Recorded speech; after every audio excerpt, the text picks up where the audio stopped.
Gracias, Anet. Hola, soy Kelly Head y soy abogada aquí en Asista.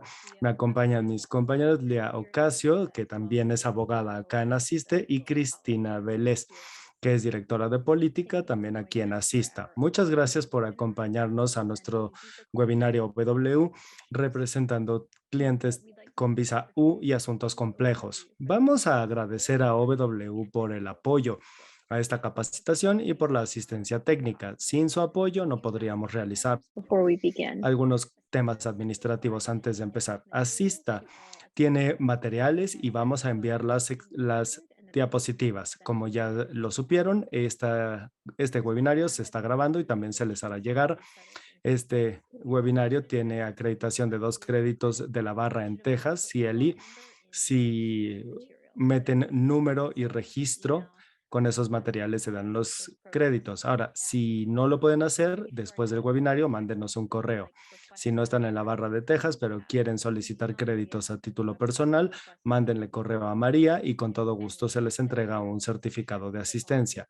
Como les dijeron anteriormente, todas las preguntas, por favor, en el recuadro de Q y A y no en el chat para que no se pierdan. Tenemos un poco de tiempo para preguntas y respuestas al final del webinario. Ahora sí, vamos a comenzar con las diapositivas, por favor.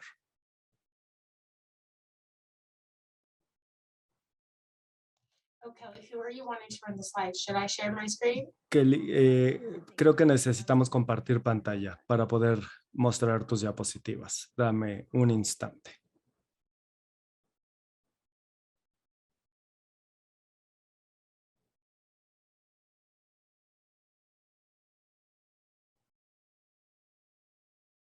So if we go to slide number 2. Ok, diapositiva número 2, por favor, si me ayudan. Thank you. Gracias. Entonces, estos son los objetivos de aprendizaje hoy.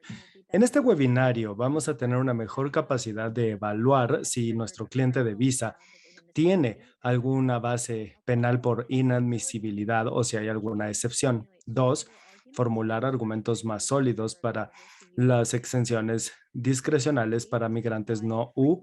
3, aplicar un marco para casos discrecionales y poder alegar sobre la condición de salud mental que mitigue o contextualice los factores negativos y finalmente entender los derechos de los no ciudadanos con condiciones de salud mental en los procedimientos de retiro de visa, incluyendo qué podemos hacer para que se consideren incompetentes los clientes para presentarse a audiencias. Siguiente. Entonces, en este webinario vamos a comenzar con una sesión sobre las bases penales de la inmesabilidad, así como discrecionalidad y exenciones. Hablaremos de las bases penales y relativas con drogas y posteriormente hablaríamos de consideración de salud mental, incluyendo cómo es que la evidencia de la salud mental de una persona puede ayudar a mitigar o contextualizar los factores negativos y también los derechos de los no ciudadanos con respecto a los procedimientos de retiro de visa y por último, preguntas y respuestas. Ok, adelante. Gracias, Kelly. Voy a comenzar con las bases penales de la inmasibilidad. Entonces, estas bases penales en INA 12.2.21.2 y A2. Ahora, es importante saber y entender que estas bases se aplican a aquellos que están solicitando en Estados Unidos y también a quienes están haciendo la solicitud a través de un proceso consular para ingresar a Estados Unidos y también aplica tanto a los solicitantes titulares y auxiliares. Es importante saber que no hay excepciones dadas aquí para menores de edad. Entonces, esto quiere decir que se tienen que evaluar de todas formas potencialmente respecto de su admisibilidad o no, con base en estos argumentos. Algo más a resaltar, que de hecho lo vamos a señalar más adelante, es que si bien nunca han estado en Estados Unidos, porque esto a veces es para derivados en el extranjero, no significa automáticamente que no son inadmisibles por haber generado una de estas bases. También es importante saber que no es una lista incluyente de todas las bases, aunque sí es cierto que las bases penales de la inmesabilidad sí están acá. Les recomendamos también revisar lo que dice la ley, pero estos marcos nos ayudarán a evaluar otro tipo de bases. Igualmente vamos a estar viendo qué tipo de delitos aplicarían, sobre todo los que van en contra de la buena moral y aquellos relacionados con drogas. También lo vamos a ir platicando. Entonces, ¿qué tenemos que tomar en cuenta cuando hacemos la evaluación? Primero, es determinar qué bases requerirían una sentencia condenatoria para que puedan generarse. También discutiremos qué tipo de ley migratoria se define como una condenatoria o sentencia y también qué bases son las que pueden generarse incluso cuando no haya habido una sentencia condenatoria. Y también hablaremos de qué significa una admisión en el sentido de estas bases. Y por último, ¿cuáles de estas bases se van a detonar para una remoción o inadmisión? Tampoco quiero entrar demasiado en las categorías porque pudiera ser una capacitación por sí misma o varias de ellas incluso. Entonces, vamos a señalar de manera amplia en algunos lugares donde esto puede ser útil y probablemente repetiremos varias veces los señalamientos importantes, no solo de sus leyes estatales, sino otras jurisdicciones y fuentes o jurisprudencias y fuentes del derecho conforme sea necesario. También, durante la sesión, cuando estemos evaluando si alguien es inadmisible o no, queremos ver si aplican exenciones. Hay algunas personas que pueden ser inadmisibles, pero que haya argumentos de buena fe en el sentido de que no lo son realmente, pero sería importante no dar la inadmisibilidad por sentado y buscar una exención en esos contextos que pudieran tener esta amplitud de las exenciones. De todas formas, queremos no obviar ninguna de las bases, porque también queremos asegurarnos de que si se detonó una de estas bases, se haga del conocimiento para que USCIS la pueda trabajar a manera de extensión con ustedes. Siguiente. Entonces, esta primera plática tiene que ver con varias sentencias condenatorias, tal y como lo cita la diapositiva. Aquí hablamos de una situación en que la persona ha sido sentenciada de al menos 2 delitos, con algún tipo de sentencias agregadas de privativa de libertad por más de 5 años. Técnicamente, una excepción sería cuando son delitos meramente políticos. Y también hay un caso en sus materiales de O'Cally, aquí me disculpo con los irlandeses por la mala pronunciación, porque seguramente lo pronuncié mal. Hay un caso en lo que se define que es un delito meramente político y ahí establece ese ejemplo. Lo que hay que saber es que tiene que ser un asunto totalmente político para que pueda calificar como un delito de corte político y entonces generar la excepción. Ahora, también sería importante saber que no importa cuál es el delito subyacente, los delitos que pudieran generarlo, pudieran no generar otro tipo de base de inadmisibilidad. A lo mejor no es por delitos contra la salud, a lo mejor no es por delitos que tengan que ver con faltas o ataques a la moral, aunque hayan provenido del mismo incidente o del mismo evento, siempre y cuando la privativa de libertad no de los 5 años. Ahí es cuando sí, por dar 5 años sí se generaría, aunque la sentencia haya sido suspendida, ¿eh? Por eso es que sería importante obtener la documentación y la información de un cliente potencial a fin de saber si la generaron o no y no depender solo de su memoria, porque estas, a veces los tribunales van a decir muchísimas cosas sobre las sentencias condenatorias que pueden ser ciertas en una cuestión de delito penal, pero no necesariamente para efectos migratorios. Si nos interesa saber si detonaron esta base sin haber generado ninguna otra, ¿no? Entonces, si pasamos a la siguiente, le voy a pasar la palabra a Cristina para que hable de este tipo de delitos que tienen que ver con delito de vileza moral. Entonces, aquí voy a hablar un poco más de lo que es un CIMT, así como violaciones a la ley de sustancias controladas y que, como decían, no es el alcance de las bases penales de una inadmisibilidad que pudieran aplicar a sus clientes. Pero CIMT es una categoría bastante amplia que puede afectar o incluir a muchísima gente que está solicitando visas o apoyos como sobrevivientes en RTAs, en fin. Entonces, sí queremos trabajarlo un poquito más con todas ustedes. Ahora, ¿qué es un CIMT? Bueno, es un delito que es de vileza moral. Es un término muy antiguo, la verdad, y es un término que diferentes abogados, tribunales federales y estatales al paso de los años han mantenido, pero también lo denominan a veces. Eh, lo denominan como nebuloso, anticuado. Los jueces del séptimo circuito dijeron que era una vergüenza para el sistema jurídico legal moderno. Pero bueno, finalmente la Suprema Corte en 1951, en el caso de Georgian Fee, es que no era no constitucional, o sea, no tenía invalidez constitucional, es decir, prevalecía y por lo tanto se tenía que seguir manejando. Entonces, en términos de qué significa, bueno, pues no hay ninguna definición de ley sobre ello. La definición que aparece en la pantalla es una definición, vamos a decir, generalmente aceptada. CIMT ha sido interpretado judicialmente en jurisprudencia, sobre todo en los contextos de remoción y en las apelaciones a los tribunales de circuito.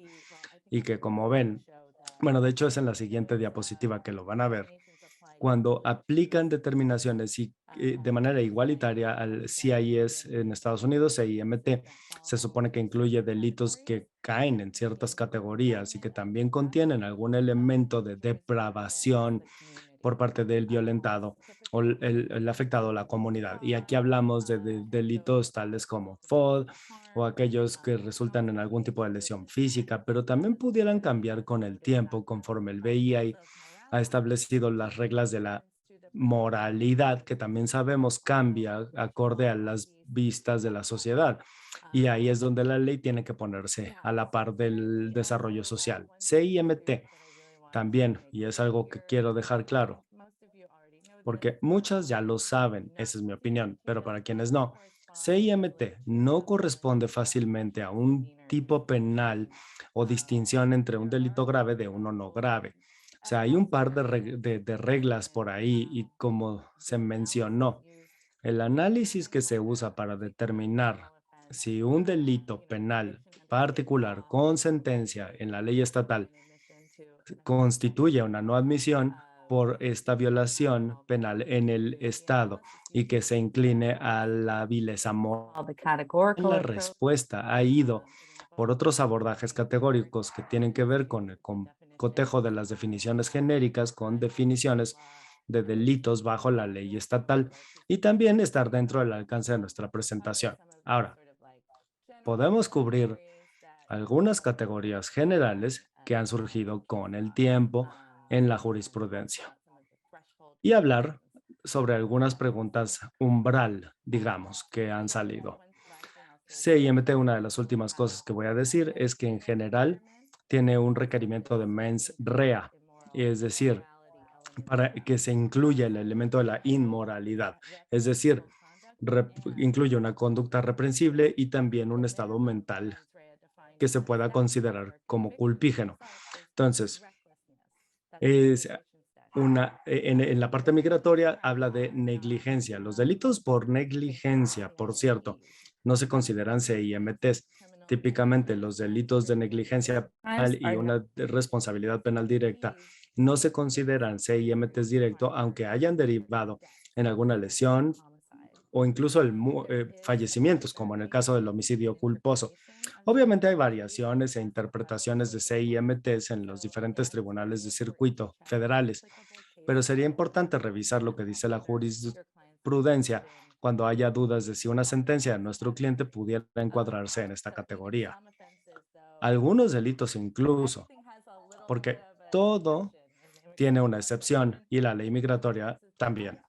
Hay delitos que pueden ser de una responsabilidad penal tal como el estupro y que pueden incluso caer dentro de CIMT, pero el análisis tendría que ser muy específico a lo que dice la redacción de la ley penal, así como la gama de conductas penales que son sancionables de acuerdo con dichas leyes y que terminarían en una sentencia condenatoria. Pero en general, cuando la ley penal castiga la negligencia o algunos delitos intencionales, se tendría que hacer un análisis de la conducta menos culpable que pudiera arrojar una sentencia. Por último, y sobre la base de la no admisibilidad, esta puede ser detonada, sea por una condenatoria o por una inadmisión. De hecho, vamos a hablar un poco más de lo que se necesita para una admisión y que genere este rasgo de inadmisibilidad por el delito. Siguiente. Entonces, En el caso de que una sentencia genere inadmisibilidad para CIMT, se tienen que cumplir los requisitos de la diapositiva que está en INA 101A 48A y también en la jurisprudencia. Entonces, tomen en cuenta que otras bases de inadmisibilidad no requieren una condenatoria tampoco, aunque no haya una admisión de culpabilidad. Por ejemplo, se me ocurre una base de inadmisibilidad que puede darse cuando DHS termina concluyendo que hay razón para creer que un no ciudadano ha estado participando en el narcotráfico. Pero este es el marco de CIMT en el sentido de la inadmisibilidad y también en el sentido de las violaciones a la ley de sustancias controladas, a lo cual volveremos. Entonces, para que una sentencia condenatoria se dé bajo la ley migratoria, tendría que haber una resolución de culpabilidad de un tribunal con algún tipo de negociación extrajudicial o veredicto en el cual haya sanción o limitantes de la libertad. Esto incluye sentencias suspendidas y también adjudicaciones o sentencias en las cuales hay un programa de rehabilitación después de la sentencia condenatoria. Y estas siguen siendo sentencias condenatorias para efectos de la ley migratoria, pero sería muy importante notar que si bien este tipo de condenatorias que se derivan de procesos diferidos o sentencias diferidas, no causan consecuencias dañinas a una persona o un tercero en otras áreas de la vida. Y bajo la ley migratoria se siguen considerando sentencias de todas maneras. Entonces, vamos a entrar más a ese punto, de hecho, en la siguiente diapositiva creo, pero primero quería cubrir algunos de estos requerimientos que establecen la admisión. Ahora, estos requerimientos están bien establecidos en los casos citados en la diapositiva, también los van a tener en sus materiales.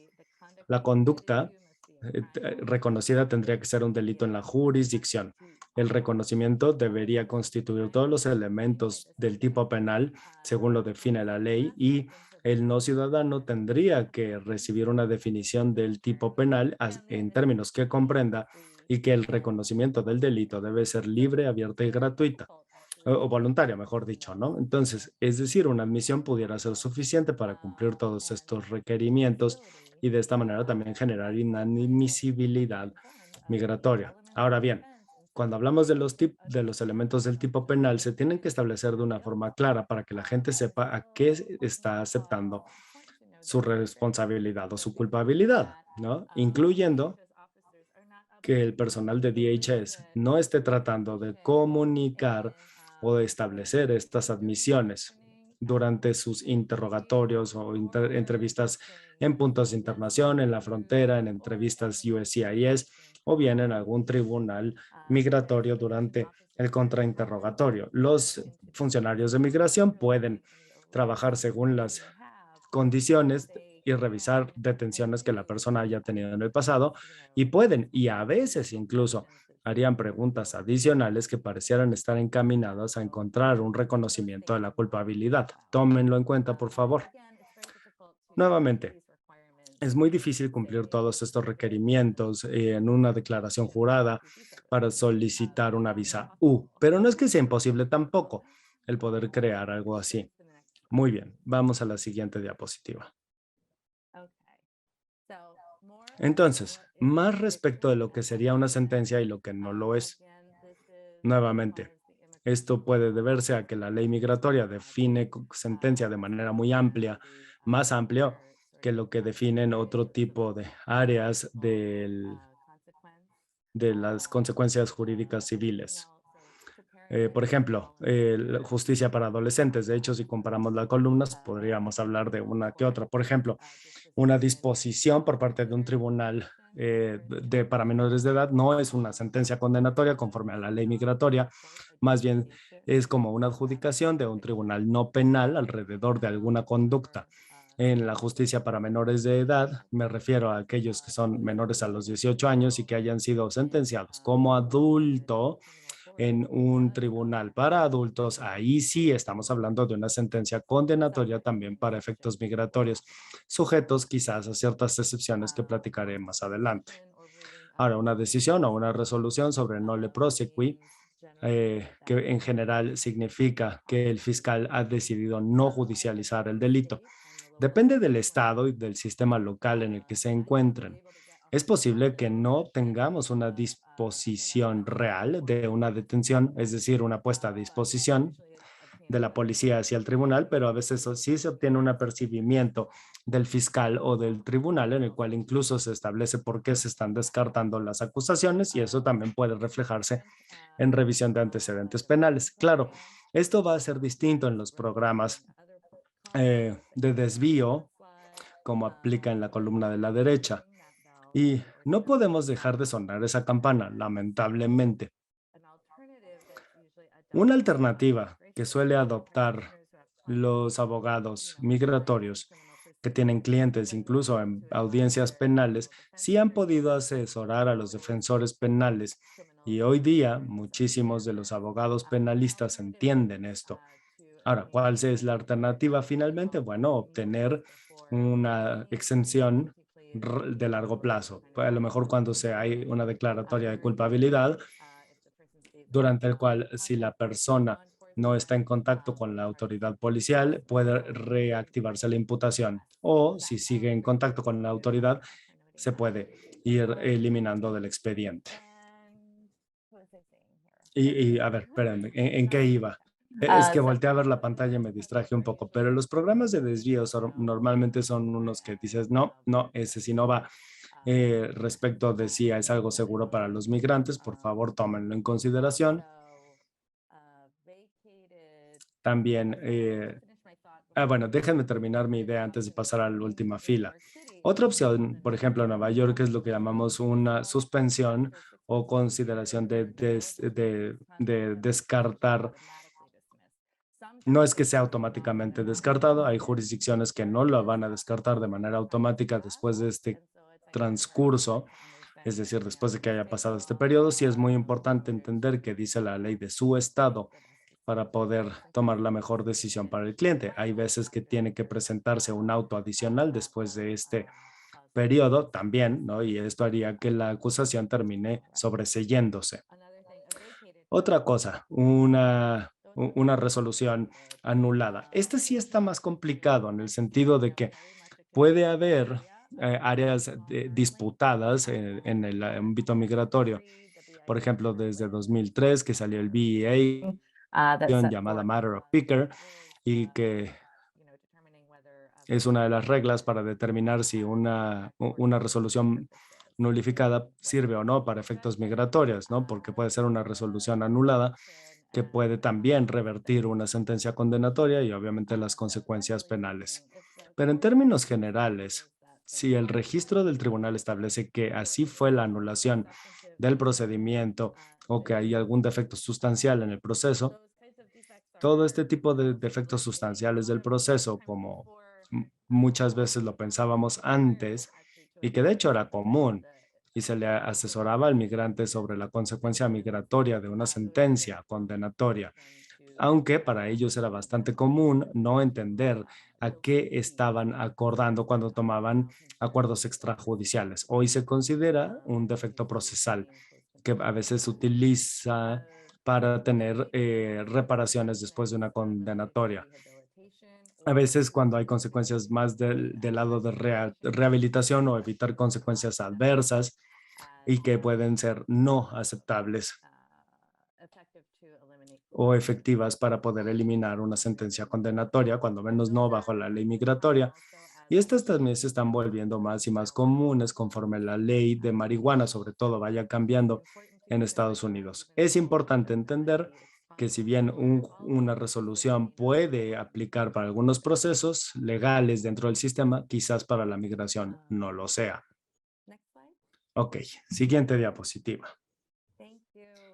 Muy bien. Entonces, a ver, déjenme, sí, ¿verdad? Ya casi regresó la palabra. Hay dos excepciones al CIMT a nivel legal, que vale la pena saber. Si es una condenatoria y genera las bases que caiga en alguna de estas opciones. Y entonces la base ahí no aplicaría. No es que sea una base de admisibilidad o no. Y si no hay ninguna otra base de inadmisibilidad, entonces ni siquiera sería necesario presentar una solicitud de exención. Más bien, estas son bien útiles. La primera o el primer tipo de exención en la diapositiva a la izquierda es que lo que les decía anteriormente, ¿no? Para un infractor que tenía menos de 18 años, pero fue enjuiciado en un tribunal para adultos. Acuérdense que también la dispensa de los tribunales de justicia para adolescentes, que incluso así les puede permitir admisión para una visa si ya pasaron 5 años del último día en que estuvieron privados de la libertad. Es decir, se les sentenció, sí, hace 5 años y solamente estuvieron 30 días privados de la libertad, entonces el día 31 sería el que cuenta. Esto también es la exención cuando es una sentencia que pudiera encontrar la aplicación de otro tipo de base legal, no necesariamente la de CIMT. Ahora, hay diferentes estados que pueden diferentes fracciones y disposiciones legales al respecto. En segundo lugar, que es la de ofensa o delito menor, y que es quizás la excepción más útil para efectos de inadmisibilidad en muchos de los casos que hemos llevado, porque muchos delitos de bajo nivel que se pueden considerar demasiado menores como para caer dentro de la excepción, es algo que los abogados normalmente no van a tomar o que solamente se conoce con los AAOs cuando están también dándose cuenta del trabajo. Entonces, la excepción es que haya alguna fracción penal y que no exceda de un año, es decir, 365 días y que el no ciudadano haya tenido una condenatoria no mayor a 6 meses, aunque a lo mejor tengan una sentencia suspendida por un periodo más largo. Entonces, esta disposición establece o especifica un periodo de confinamiento o de privación de la libertad de 6 meses. Y hay otras secciones que pueden aplicar también a la inadmisibilidad por cuestiones penales que aplican a las sentencias y no necesariamente a los términos de una prisión privativa de la libertad. Entonces, estas exenciones funcionan de manera distinta si la persona tiene varias sentencias condenatorias por el mismo o algún tipo de delito parecido. Es decir, que una persona tenga varios delitos por robo en tiendas de conveniencia y que el CIMT se cometió en esa misma jurisdicción en reiteradas ocasiones. A veces la base puede generarse o puede detonarse porque vamos a decir una persona robó una vez, es decir, se entra en la excepción de delito menor, sí puede generarse una base por el segundo delito, es decir, cuando el delito es reiterativo y entonces la exención pasa por el primero, pero no por el segundo, aunque siga siendo un delito menor, aunque también puede esto serles de utilidad a algunas, porque la fecha de inadmisibilidad sí importa, por ejemplo, para efectos de cancelación o retiro de las visas. Entonces, no vayan a caer por ahí porque puede haber procedimientos para la aplicabilidad. Y bueno, ahora sí, creo que ya le tengo que ceder la palabra a Lía para que ella pase al tema de sustancias controladas. Next slide, please. We'll be talking... Siguiente diapositiva, por favor. Bueno, pues entonces ahora vamos a estar hablando sobre las bases de inadmisibilidad relacionadas con las drogas. No necesariamente vamos a ver el primer punto, pero sí hemos incluido algunos materiales que entonces ahí se ve la definición sobre el abuso, la adicción y esas causas y a lo mejor pueden aplicar o no. Y esta tarde nos vamos a enfocar más bien en las violaciones de sustancias controladas y el tráfico también.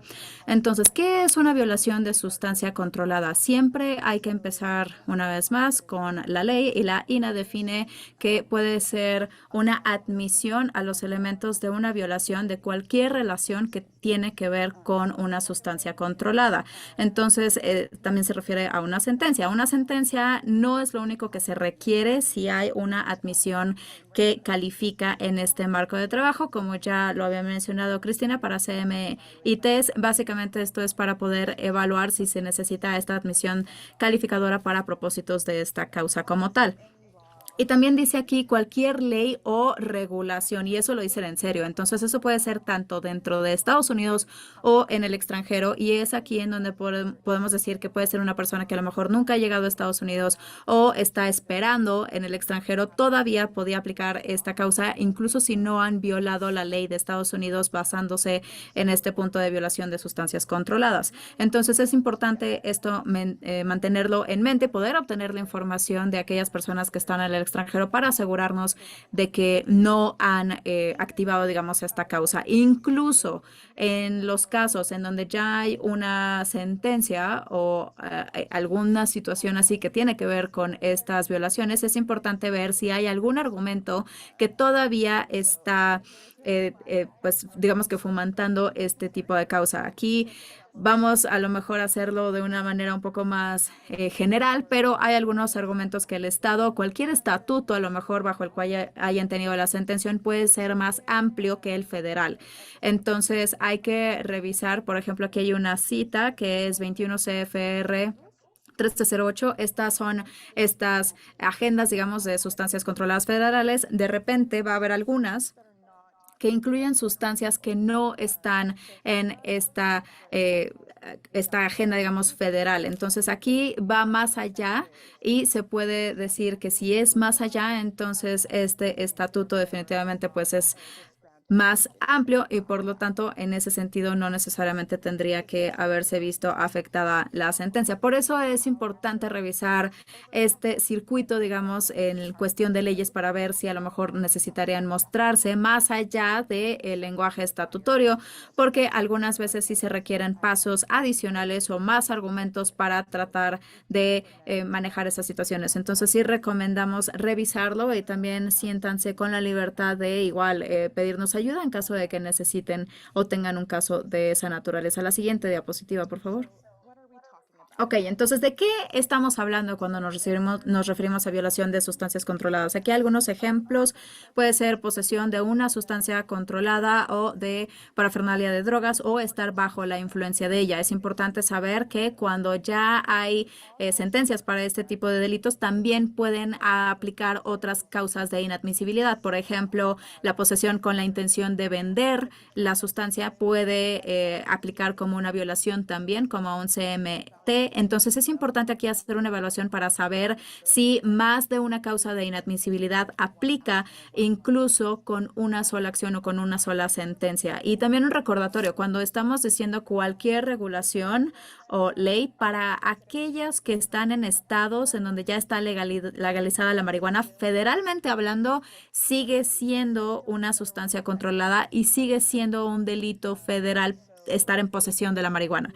Entonces, aquí sí incluye también este tipo de sentencias que están relacionados con la posesión de marihuana legalizada. Es algo que hay que tomar en cuenta al trabajar con nuestros clientes porque pues están, en este caso, en esta marihuana está legalizada y pues claramente aquí la ley estatal más bien se ve reemplazada por la federal. Y aquí también hay una exención que tiene que ver con la posesión simple de 30 gramos o menos de marihuana. Eso a lo mejor puede ser útil para ciertas formas de alivio, pero bueno, siempre de todas maneras platicamos de las exenciones que son específicamente a las personas que requieren de la visa tipo U. La siguiente diapositiva, por favor.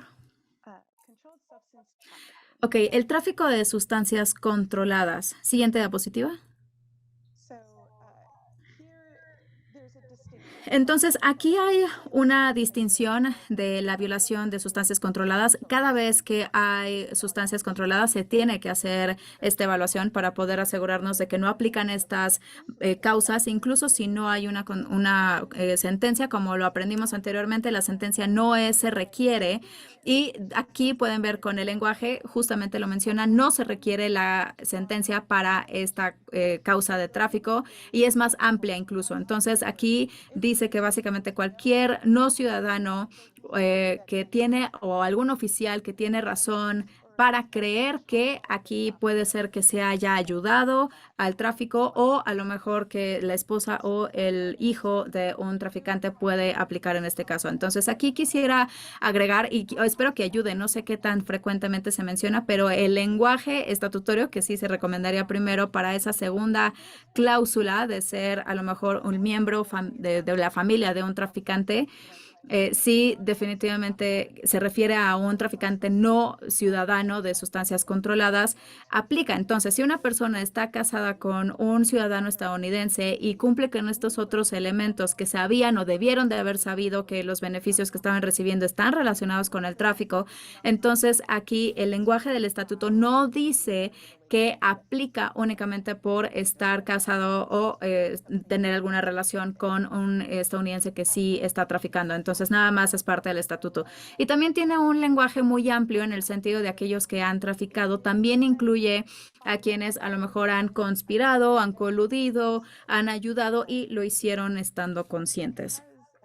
Y debido a que en este caso no se requiere esa sentencia, por eso se dice que está esta razón para creer, lo cual es muy amplio, pero es importante saber que esta es la razón del gobierno, que el gobierno tiene para creer, ¿no? A lo mejor ustedes pueden revisar y no creo necesariamente que aquí sería decir, es que nosotros creemos que a lo mejor puede ser que esto sí se aplique, entonces vamos a publicar todos los malos detalles para que se haga la exención, pero básicamente el gobierno es quien tiene que tener razón para creer que alguien, para alguien aplica esta causa y tiene que ser más que una sospecha. Entonces el gobierno aquí es el que tiene que sustentar o apoyar este alegato, este cargo con evidencia sustancial y probativa de que la persona está o estaba involucrada en este tipo de tráfico de sustancias controladas. Entonces, aquí si no pueden ir en contra de esto, pero saben que es razón para creer, no se trata de la de ustedes, sino del gobierno, insisto. Entonces, aquí lo que se trata es de que la credibilidad definitivamente va a ser un punto muy grande. Me parece que esto aplica básicamente en cualquier tipo de alivio que se está solicitando, pero debido a que aquí no se requiere ni la sentencia ni la admisión, la razón para creer tampoco tiene que elevarse a ese nivel. Entonces, el gobierno, al brindar esta evidencia probativa, también tiene que ser creíble y al decir por parte del cliente que no son inadmisibles bajo estas causas, dependiendo de la evidencia que tenga, digo, obviamente esa evidencia tendría que ser creíble, pero dependiendo de la evidencia que se está presentando, en este caso que el gobierno ha presentado, también tienen que ser creíbles, que puede ser más difícil dependiendo del tipo de evidencia que tenga el gobierno para sustentar esto. Y puede haber muchos casos y mucha jurisprudencia en donde se ve que en realidad no se refutó ninguna de esta evidencia, a lo mejor había evidencia sustancial que estaba brindando la evidencia y los oficiales no estaban viendo lo que estaba sucediendo, a lo mejor no atacaron a su credibilidad a lo largo del caso, entonces ahí se puede ver cómo se ve en términos de credibilidad. Y otros aquí argumentos igual es que una vez más, cuando estamos hablando de las sustancias controladas, esto está definido a nivel federal. Parece que es algo menor, pero a lo mejor la sustancia que tiene no es una sustancia controlada. A lo mejor va más allá y eso sería un nivel, pero otro nivel es que aquí el tráfico es un acto comercial. A eso se refiere, es una actividad comercial. Entonces podrían decir que aunque a lo mejor tienen posesión de una sustancia controlada, no era con la intención de traficarla, ni de venderla, ni de distribuirla. Entonces aquí puede ser en donde la credibilidad puede ser bastante importante también para decir, ok, para que sea creíble cuando digan eso, ¿no? Que por ejemplo fue para uso personal, que entonces no debería de aplicar esta causa. Podría a lo mejor ser de otra forma, pero al menos en este caso la razón para creer no sería suficiente. Igualmente, los ejemplos que aquí incluimos para violaciones de sustancias controladas, el estar en posesión de la sustancia o la parafernalia no sería tampoco lo que haría que esta causa aplique. El gobierno tiene que mostrar más que eso. Cuando ya hay una sentencia, Aquí, digo, hay análisis que se tendría que hacer para poder determinar si esa sentencia es suficiente o si hay algún otro tipo de, digamos, otras formas legales para a lo mejor pelear en contra de esa sentencia, pero se puede ver de otra forma, porque la sentencia de tráfico de sustancias controladas también puede ser ya un delito agravado para otro tipo de, a lo mejor alivios puede ser muy complicado y también puede ahí sí aplicar las causas de CMTI. Pero, insisto, solamente sería mucho más difícil de superar, pero básicamente es algo de conducta. Entonces, aquí, cuando nosotros mencionamos la disposición juvenil, que no es necesariamente una convicción para propósitos migratorios, el gobierno podría tratar de utilizar eso como base para esta razón para creer. ¿No? Podría haber algunos argumentos al respecto. No sé qué tan fuerte sería decir que esta disposición para juveniles no es un delito, nada más era delincuencia juvenil y aquí ya estamos hablando de otro tipo de actividad delictiva ilícita. Bueno, a lo mejor otro argumento pudiera ser éxito, pero podría tener éxito, pero creo que aquí ya no se está hablando de sentencia en ese punto, sino de la evidencia que pueden brindar para poder decir que alguien realmente tiene tiene bases para esta causa. Y bueno, esto nada más es una tabla muy general de las diferentes causas que ahorita ya estuvimos platicando, incluyendo también adictos a sustancias, etcétera, etcétera, cómo pueden aplicar. También si hay algunas excepciones a la persona, no es necesaria, por ejemplo, la exención, como ya se mencionó. Por ejemplo, hay otro delito menor en donde de todas maneras, por ejemplo, pudieran tener inadmisibilidad por ese segundo delito. Entonces, otra cosa que también habría que resaltar y que vamos a platicar sobre las exenciones en un momento, pero sí es importante saber que incluso si las acciones pasadas de una clienta no necesariamente llegan a aplicar para la base de o la causa de inadmisibilidad, las actividades relacionadas a las drogas, incluyendo las violaciones de sustancias controladas, los Estados Unidos sí revisan eso y sí lo utilizan como un factor de discrecional, aun si no es necesariamente causa para inadmisibilidad, pero se juzga muy fuertemente. Entonces, entre más factores negativos haya, más tendrán que demostrar que aplica la exención. Como pueden ver, aquí todas estas causas pueden ser exentas, pero solo porque digan que se pueden hacer, no quiere decir que así va a ser, porque esto es a discreción. Entonces, no están obligados a hacerlo. La siguiente, por favor.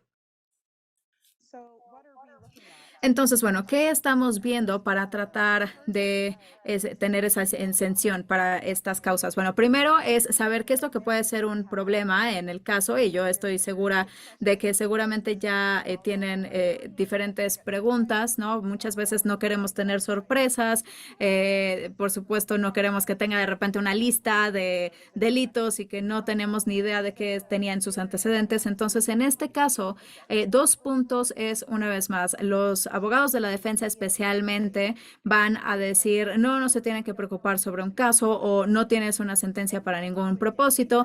Y lógicamente, pues sí, entonces no tendrían una sentencia para ningún propósito y pensarían que entonces tienen que decirles a ustedes o a UCIS porque no tienen una sentencia y entonces ya estuvo. Pero no, como abogados sabemos que eso no aplica, no necesariamente es cierto para la parte migratoria. Muchas veces no es nada más preguntarles, por ejemplo, en dónde se les arrestó, sino también todo el contacto, si es que tuvieron contacto con la policía, si a lo mejor pasaron una noche en la cárcel, les pusieron esposas, a lo mejor si tuvieron algún cargo, ya tuvieron una sentencia por algún delito, preguntar de si alguna vez han tenido que ir al tribunal y qué sucedió. Y no nada más confiar en su memoria, también si tienen otros ejemplos de preguntas que ustedes han a lo mejor cambiado para poder tratar de obtener esta información con más precisión de los clientes, por favor díganos y compártanlo porque sabemos que las clientes pues están teniendo también diferente información del tribunal y muchas veces su memoria no necesariamente es la más fuerte. Entonces, otro punto también sería obtener una copia de sus antecedentes penales, no confiar únicamente en su entendimiento de qué fue lo que sucedió o en su memoria, sobre todo con casos más antiguos. Sabemos que también se hacen algunos tipos de investigaciones de antecedentes para clientes potenciales, por ejemplo, que a lo mejor quisieran evitar cualquier problema que pudiera surgir después. Entonces, ahí en ese tipo de investigaciones de antecedentes no necesariamente contienen todo, a lo mejor si son condados más pequeños, años, muchas veces hay cosas que no están digitalizadas y son cosas que pudieran ser más difíciles de obtener, entonces hay que saber eso. Y con toda esa información se tiene que evaluar si es que realmente aplica esta causa de inadmisibilidad. Recuerden que si hay una excepción, entonces no se necesita esta herramienta o este instrumento, y de esa manera no necesariamente, o sea, cuando no hay una causa de inadmisibilidad en lo más mínimo, no necesariamente es una decisión discrecional si cumplen con otros elementos. Se convierte en algo discrecional cuando la UCI se está evaluando si es que se le va esta exención. Entonces, incluso así puedes estar presente con la libertad condicional, pero de todas maneras esa discreción si la UCI quiere aplicar esa exención o no. Y es importante también saber que hay una diferencia entre los factores negativos discrecionales y las bases de inadmisibilidad. Muchas veces son estas bases de inadmisibilidad factores discrecionales negativos, pero no siempre es así, ¿no? Entonces, es importante también que pues muchas veces se pida toda esta información de inicio, pero puede que a lo mejor no necesariamente se eleve a esta causa de inadmisibilidad. Entonces se tiene que presentar ese argumento para la UCIS, porque sí a veces hacen mal esas evaluaciones, pero solo porque no sea necesariamente una inadmisibilidad no quiere decir que UCIS entonces eso no lo va a tomar en cuenta para su decisión. E incluso si no sea una base para inadmisibilidad, van a decir, bueno, pues estamos viendo esto y aquí tienes a lo mejor diferentes fracciones porque manejaste sin una licencia.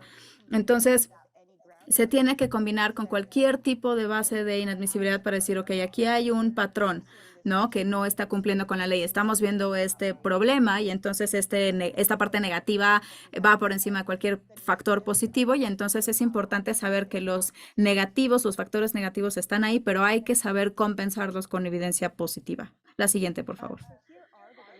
Ok, entonces estas son las provisiones que están disponibles para las personas que solicitan la visa tipo U. Aquí tenemos ambas dos.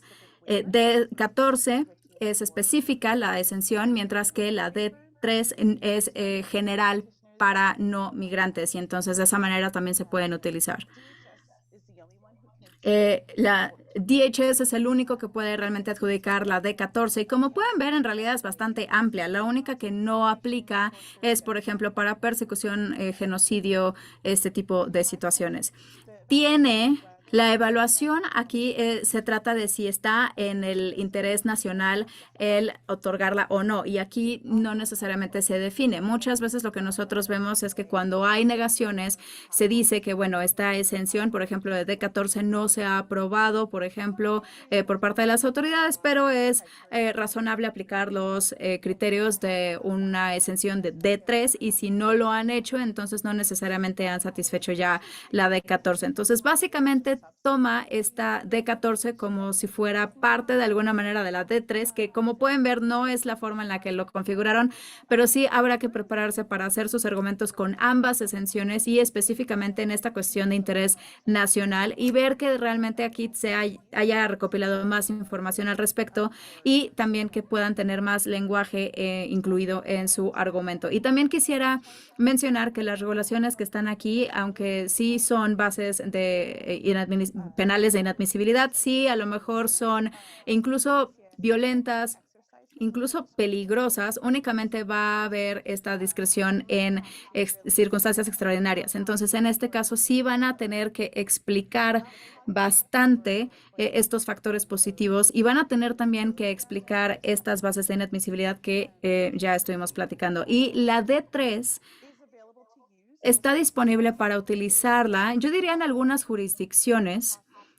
Es posible incluso presentarla ante el tribunal. Me parece que creo que son los circuitos 4, 7 y 11. Me parece que ahí es en donde pueden tener esta opción de la exención D3. Lo pudieran considerar, porque a veces puede ser que los tribunales sí estén dispuestos a otorgar algo que UCIS no va a hacerlo. Entonces, esta es muy amplia, esta exención, pero pueden ver que sí tiene más que la D14.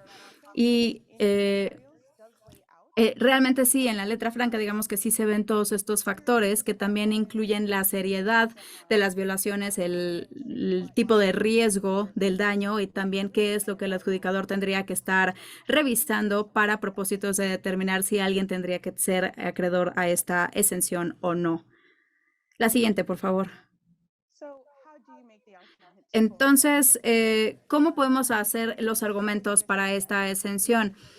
Aquí podemos mostrar, por ejemplo, que no necesariamente es un riesgo, sino un activo. Y en este caso puede ser que sea mucho más probable que se pueda dar esa exención. A pesar de tener estos riesgos de inadmisibilidad o estos factores negativos, esto se puede manejar. Aquí vemos las 3 Rs que puede ser tomar responsabilidad, mostrar rehabilitación y también mostrar arrepentimiento. Y aquí hay que ser muy específico. Entonces, no es nada más una cuestión de que no van a repetir esos errores o que también ya completaron su sentencia o libertad condicional, sino que también qué están haciendo, cuáles son sus actividades positivas, contribuciones, lo que están dando a la comunidad que se puede demostrar a través de la evidencia.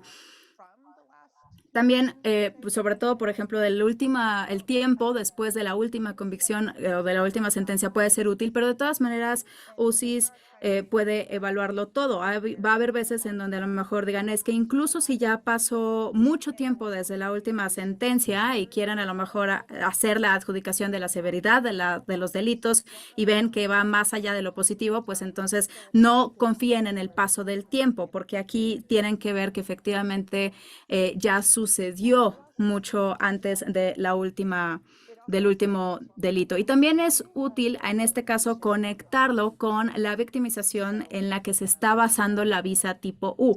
Por ejemplo, vamos a suponer que a lo mejor hubo diferentes delitos de robo de productos y entonces en ese caso el abusador o el agresor estaba amenazándolas al respecto y entonces las iba a dejar sin dinero, por ejemplo, para ella, para su hija. Entonces hay que encontrar formas de conectar eso. Obviamente hay que jalar algunos hilos y hacer esa conexión para que entonces UCIS lo pueda ver. Y bueno, finalmente también está este interés nacional y público. Entonces, insisto, bueno, aquí el lenguaje, digamos, para esto aplica al interés nacional y para este tipo de provisión de la visa tipo U puede ser útil. Entonces, en este caso no es nada más la cooperación, sino también la unidad familiar, el riesgo de daños, si a lo mejor regresan a su país de origen. Realmente es incluir todo esto para mostrarlo en el lenguaje adecuado para esta exención. Entonces, bueno, con eso me parece que todavía podemos ahora sí ya pasar a la siguiente antes de ir a hablar ya de la última parte de salud mental. Adelante. Ok, bueno, tenemos una encuesta solamente para que también tengan un poco de un descanso de todos estos CMITs, etcétera, pero nos preguntamos si a lo mejor a alguien les gustaría, por ejemplo, tener estos materiales, las diapositivas de los webinarios de la OBW, de Asista, todo esto en otros idiomas. En caso de que sí, por favor pónganlo y también en el chat estaría bueno que nos dijeran en qué idiomas lo quieren tener. Entonces vamos a tomarnos otro minuto. Español. Ok, estoy viendo español.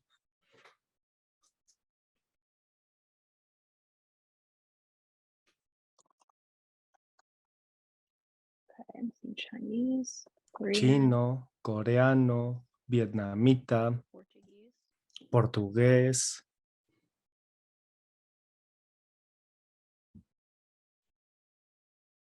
Khan, and another one for Vietnamese. Does Ok, anyone otra de vietnamita, bien. También no sé, en francés, creol, ¿no? Creol haitiano. Ajá, sí, sí tenemos el creol haitiano, árabe, francés, sí. Sí, ahí está el creol, efectivamente. Nada más quiero asegurarme de no dejar urdu, sí. Estoy asegurándome de no dejar nada de lado, bengalí. Vaya, es un montón de idiomas los que hablan nuestros clientes. Bengali, sí. Thanks, Christina. Russian, Gracias, Cristina. Ruso, Tagalog, tagalo, Pashto, Georgian. pashtun, turco. Claro, ahora sí ya son prácticamente todos los idiomas. Búlgaro. Okay. English, Mongolian. fine. Dice que inglés está bien. Thanks, everyone. Mam. Yes. Good one. Ok. Okay. Well, thank you, everybody. Ok, bueno, muchas gracias a todas, todos por votar. Estamos viendo que la gran mayoría se inclina por el sí, entonces claramente es una información muy útil. Okay, so Bueno, entonces ahora sí, siguiente diapositiva. thank you, Leah, for that. Gracias, Lía y Cristina, por sus ambas excelentes presentaciones. Ahora vamos a pasar al tema de problemas de salud mental y de qué manera pueden contextualizar o mitigar factores negativos. Para encuadre, queremos aclarar que los problemas de salud mental por sí mismos no siempre son un factor negativo. Y si bien la inadmisibilidad no es el tema en la salud mental hoy, no siempre serán una base para la no admisión. De hecho, INH12A requiere que un trastorno mental o algún tipo de comportamiento asociado. Entonces, por favor, tómenlo en cuenta. Puede existir una excepción a la salud mental, pero hoy vamos a estar concentrándonos en de qué forma la salud mental puede entrar al análisis discrecional que se refirió anteriormente.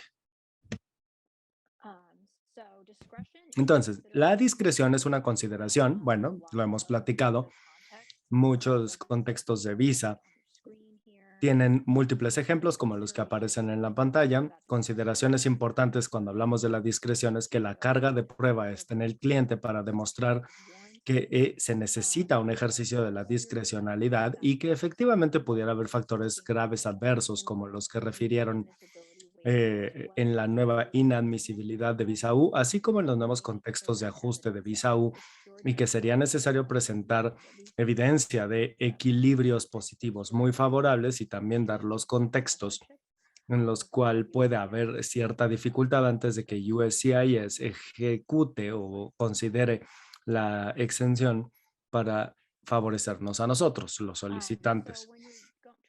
Entonces, cuando estamos tratando de mitigar o contextualizar los factores negativos con evidencia de salud mental, asegúrense de usar esta prueba de balance, es decir, que caiga a nuestro favor.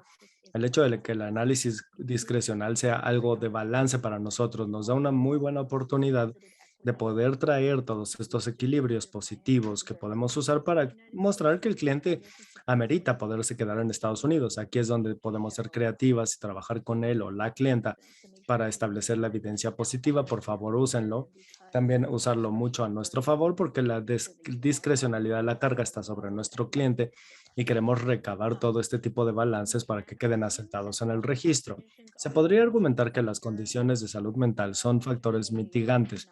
Hay muchos AAOs que son decisiones judiciales que están en sus materiales y que hablan de la salud mental, pero al final el resultado que puede no ser positivo en un inicio, ahí hay otro tipo de tips sobre decisiones en los cuales se establece que la condición mental puede ser un factor positivo en el análisis discrecional. Debemos dejar claramente este argumento, sobre todo cuando la decisión va en el sentido de un solicitante que ha demostrado comportamientos negativos en el pasado, pero relativos al trauma. Eso puede ser un factor favorable, siempre y cuando podamos vincular el comportamiento negativo alegado con la victimización o traumatización del cliente, que ya se refirió.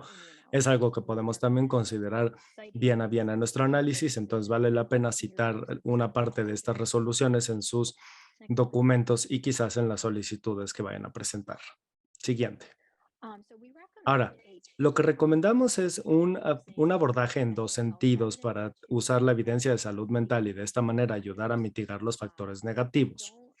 No, vaya, con base, y eso es lo que yo he visto de las decisiones de AAO, puede no ser muy efectivo el solamente argumentar que hay una relación entre la condición de salud mental del cliente y los factores negativos, porque USCIS y ANDA quieren revisar estas 3 Rs a las que se refirieron anteriormente. El abordaje ideal es dejar claramente que hay una conexión entre la salud mental del cliente y el factor negativo, pero también que podamos ofrecer toda la evidencia que explica que el cliente se ha hecho responsable de sus conductas, que ha expresado remordimiento y que tiene una rehabilitación.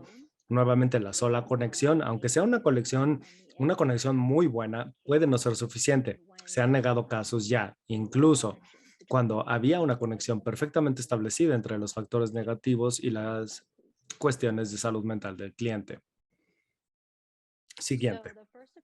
Entonces, o mejor dicho, la primera parte de este abordaje es mostrar esta conexión entre los factores negativos, que puede ser abuso de sustancias, puede ser algún historial penal, entre eso y la condición de salud mental de nuestro solicitante. El abordaje ideal es hacerlo de varias maneras. La más importante es la declaración del cliente, en el sentido de que el cliente puede tomar acciones, que ha reconocido su situación de salud mental, así como otros aspectos importantes a considerar en las declaraciones de los clientes. Todo esto que sea de palabra desde el cliente, incluso expresando los síntomas y cómo le afectan en su vida cotidiana. Por ejemplo, hay clientes con trastorno de estrés postraumático, pero que el cliente explique en sus propias palabras cómo vive y experimenta los síntomas y cómo le afectan. También una explicación del interesado sobre los factores negativos, de temas recurrentes, sobre todo con AAO. Quieren clientes que puedan explicar las circunstancias de una detención policial. Por eso sería importante que el cliente lo exprese de propia voz, pero también siendo cuidado con los reconocimientos. Como Cristina decía, es poco probable que el cliente haga este reconocimiento, pero tómenlo en cuenta, sobre todo cuando esté explicando las circunstancias de un arresto, hasta el grado en que el propio cliente tenga la capacidad de percibirlo y de explicarlo en sus palabras respecto de las conexiones que habría entre la condición de salud mental y el delito tipificado, porque ya lo exponían anteriormente. Esto puede ayudar a generar mayor dureza y queremos evitarlo, que se tenga una mayor solidaridad por el cliente. Obviamente el cliente tiene que entender que puede haber flashbacks de abuso, es decir, que sienten que continuamente tienen que estarse cuidando, siempre en guardia, siempre preocupados, o porque hay un diagnóstico de TPT. El cliente tendría que poder expresar que tienen los síntomas, pero que los síntomas se dieron después del abuso. Ese sería un ejemplo en que el cliente explica la conexión entre el delito calificado más la salud mental. Y también de manera similar, si el cliente puede percibir y si es de utilidad en sus declaraciones, describir conexiones que se hayan dado entre la condición de salud mental que sí tienen y los factores negativos. Ejemplo, el cliente entiende que por el abuso que han sufrido tienen síntomas de depresión y que en el pasado no pudieron tener acceso a terapia y por lo tanto ignoraron sus síntomas o los manejaron con algún otro tipo de sustancia como el alcohol. Pero esto que lo expliquen de propia voz en sus declaraciones para que puedan hacerse las conexiones del historial negativo o el factor negativo con la condición de salud mental. También le sirve al cliente tenerlo perfectamente establecido en evidencia, que no solo sea el abogado el que lo comente, porque las declaratorias del abogado pueden considerarse evidencia. Si ya estuvo en tratamiento del cliente, sería muy útil tener algún tipo de declaración del proveedor o del profesional de la salud mental, decir, aquí se le hizo una valoración en este sentido y este es el tipo de apoyos que está obteniendo de amigos y familiares. Ahora, el rol del abogado es argumentar y hacer la defensoría de que el trauma y la inquietud de salud mental debiera mitigar sus factores negativos debido a que la razón del comportamiento del cliente, que muchas veces es por una condición de salud mental, es relevante a las consideraciones que se mencionaron, sean por una detención o por un tema de seguridad pública. El precedente en Estados Unidos puede ser la base humanitaria, que también es una consideración para algunos de los casos de ajuste o cuando es de interés público y nacional, para tener las exenciones de inadmisibilidad. Siguiente. Y luego, la segunda parte, que quizás sea la más importante, es asegurarnos de que el cliente tenga, hasta donde sea posible, la capacidad de expresar una responsabilidad genuina, remordimiento y rehabilitación. El mejor lugar para que el cliente lo haga es, por supuesto, en su declaración. El cliente debe reconocer su propio rol siempre que sea posible. el rol que han tenido en la conducta y el comportamiento sin culpabilizar a los demás. E incluso si la condición de salud mental se relaciona con el delito calificado en CIS, lo que quiere es que el cliente asuma esta responsabilidad por sus conductas. Entonces, también sería importante que el cliente demuestre este tipo de remordimientos y que indique qué lecciones aprendió. Esto puede incluir una discusión de los cambios que el cliente ha hecho en su vida desde la última vez que tuvo el incidente negativo. Y de esta manera asegurar que no va a suceder otra vez. Cuando hablen con sus clientes, repítanles, ¿qué aprendiste de este incidente y de qué manera vas a aprovechar esta lección aprendida para cambiar tus conductas en el futuro? Porque nuevamente también tienen que ver con lo que USCIS quiere ver de las personas, o sea, que la persona no sea un riesgo de seguridad pública. Y de qué manera va a cambiar el comportamiento en una rehabilitación, por ejemplo. Ahí el cliente es el que tiene que explicar las lecciones que aprendieron de su pasado. Eso ayudaría muchísimo en el análisis. También una descripción detallada del tratamiento y los esfuerzos de rehabilitación, así como el reconocimiento de algún tipo de revés. ¿A qué me refiero? Que el cliente tenga varias sentencias, sobre todo varias sentencias por el mismo tipo de delito, por ejemplo, manejar en intoxicados o abuso de sustancias, ya estuvieron en recuperación, pero recayeron. En sí, ellas quiere que el cliente reconozca estos hechos y el cliente tiene que ser convincente de NCIS de por qué es distinto ahora, porque sí recayó en el pasado, pero entonces, ¿por qué ahora? ¿O por qué esta circunstancia es distinta hoy? Como, digamos, ya están más comprometidas con recuperación. Puede ser por el empleo, puede ser por los hijos. Y lo mismo va a pasar con las sentencias penales, es decir, ¿qué aprendió el cliente? ¿Qué ha hecho el cliente? Que haga que la autoridad puede confiar en ellos para que no vayan a participar en actividades delictivas más adelante, que buscaron ayuda o tratamientos para su salud mental. Eso suele ser evidencia bastante favorable en el sentido de que están haciendo sus cambios y así ahí tendría que entender en ese sentido que el cliente no continuará con el comportamiento. Cartas de apoyo de los proveedores de salud mental, amigos y familiares que también pudieran ser de gran ayuda, como Lía lo decía antes. Ahora, este reconocimiento de algunos reveses, si fuera cierto, ¿no? Que el cliente ha tenido una gran cantidad de tiempo sin episodios, sin tener reveses, sin problemas con el sistema de justicia legal, penal, perdón, eso sería muy, muy útil también. Siguiente.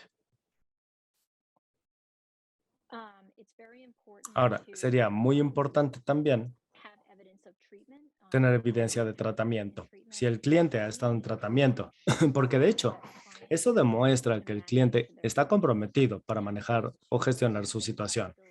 Esto tiene que ver con el deseo de que el cliente quiere estar en Estados Unidos y que es un bajo riesgo a la seguridad pública, porque ahora están comprometidos a gestionar o manejar la condición que causó los comportamientos anteriores que USCIS consideró como negativos. Y podríamos argumentar incluso que el tratamiento del cliente y su dedicación al manejo de su condición es como tal un factor positivo y un buen indicador de rehabilitación.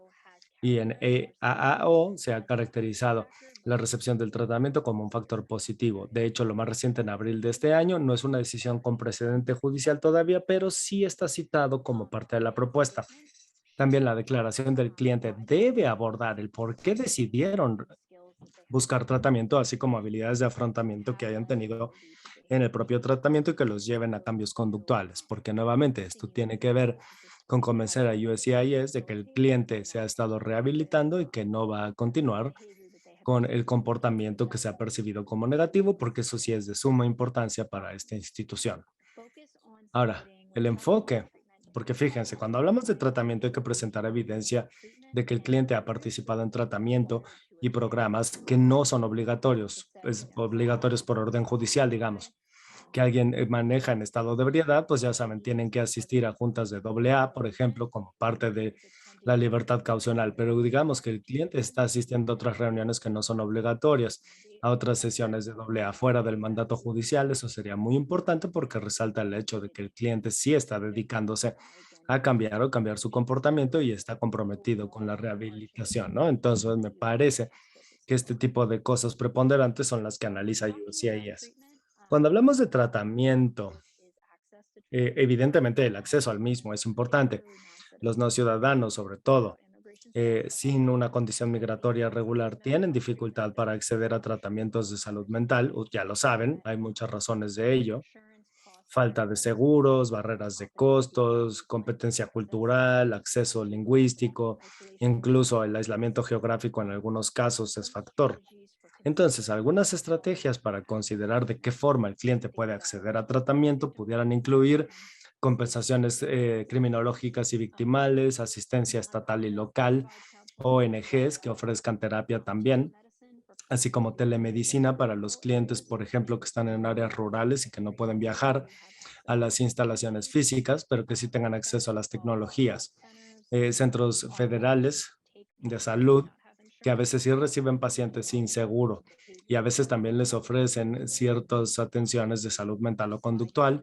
Hay una liga en la diapositiva a la que pueden hacerle clic y meter el código postal del cliente y ahí ver si hay accesos a ciertos centros de salud cercanos y que están en ámbitos un poquito más rurales, otros centros que pudieran estar más lejos, pero también aparecieran en listados. Dado todo esto, hay circunstancias para el que el cliente reciba el tratamiento. Si no lo pudiera recibir, entonces sería importante explicar en forma de evidencia, igual en declaración del cliente y presentado a USCIS, que el cliente se ha esforzado por recibir tratamiento, pero que no lo ha logrado, porque el cliente demuestra ahí que está tomando los pasos necesarios por cambiar la conducta y de hecho que ha hecho lo necesario para hacerlo, para trabajarlo. Si el cliente no está recibiendo tratamiento formal de salud mental por las razones ya expuestas, sería importante explorar con el mismo cliente e incluir en su declaración que si están haciendo algo más para poder superar sus problemas de salud mental, están trabajando con amigos o familiares, si tienen un grupo de apoyo, si están trabajando con un gerente de casos, organizaciones religiosas o figuras religiosas en su propia comunidad, o con consejeros, con apoyo de pares, reuniones de 12 pasos. Es decir, que muestre que hay un compromiso por cambiar el comportamiento a pesar de que no tienen acceso al tratamiento fácilmente.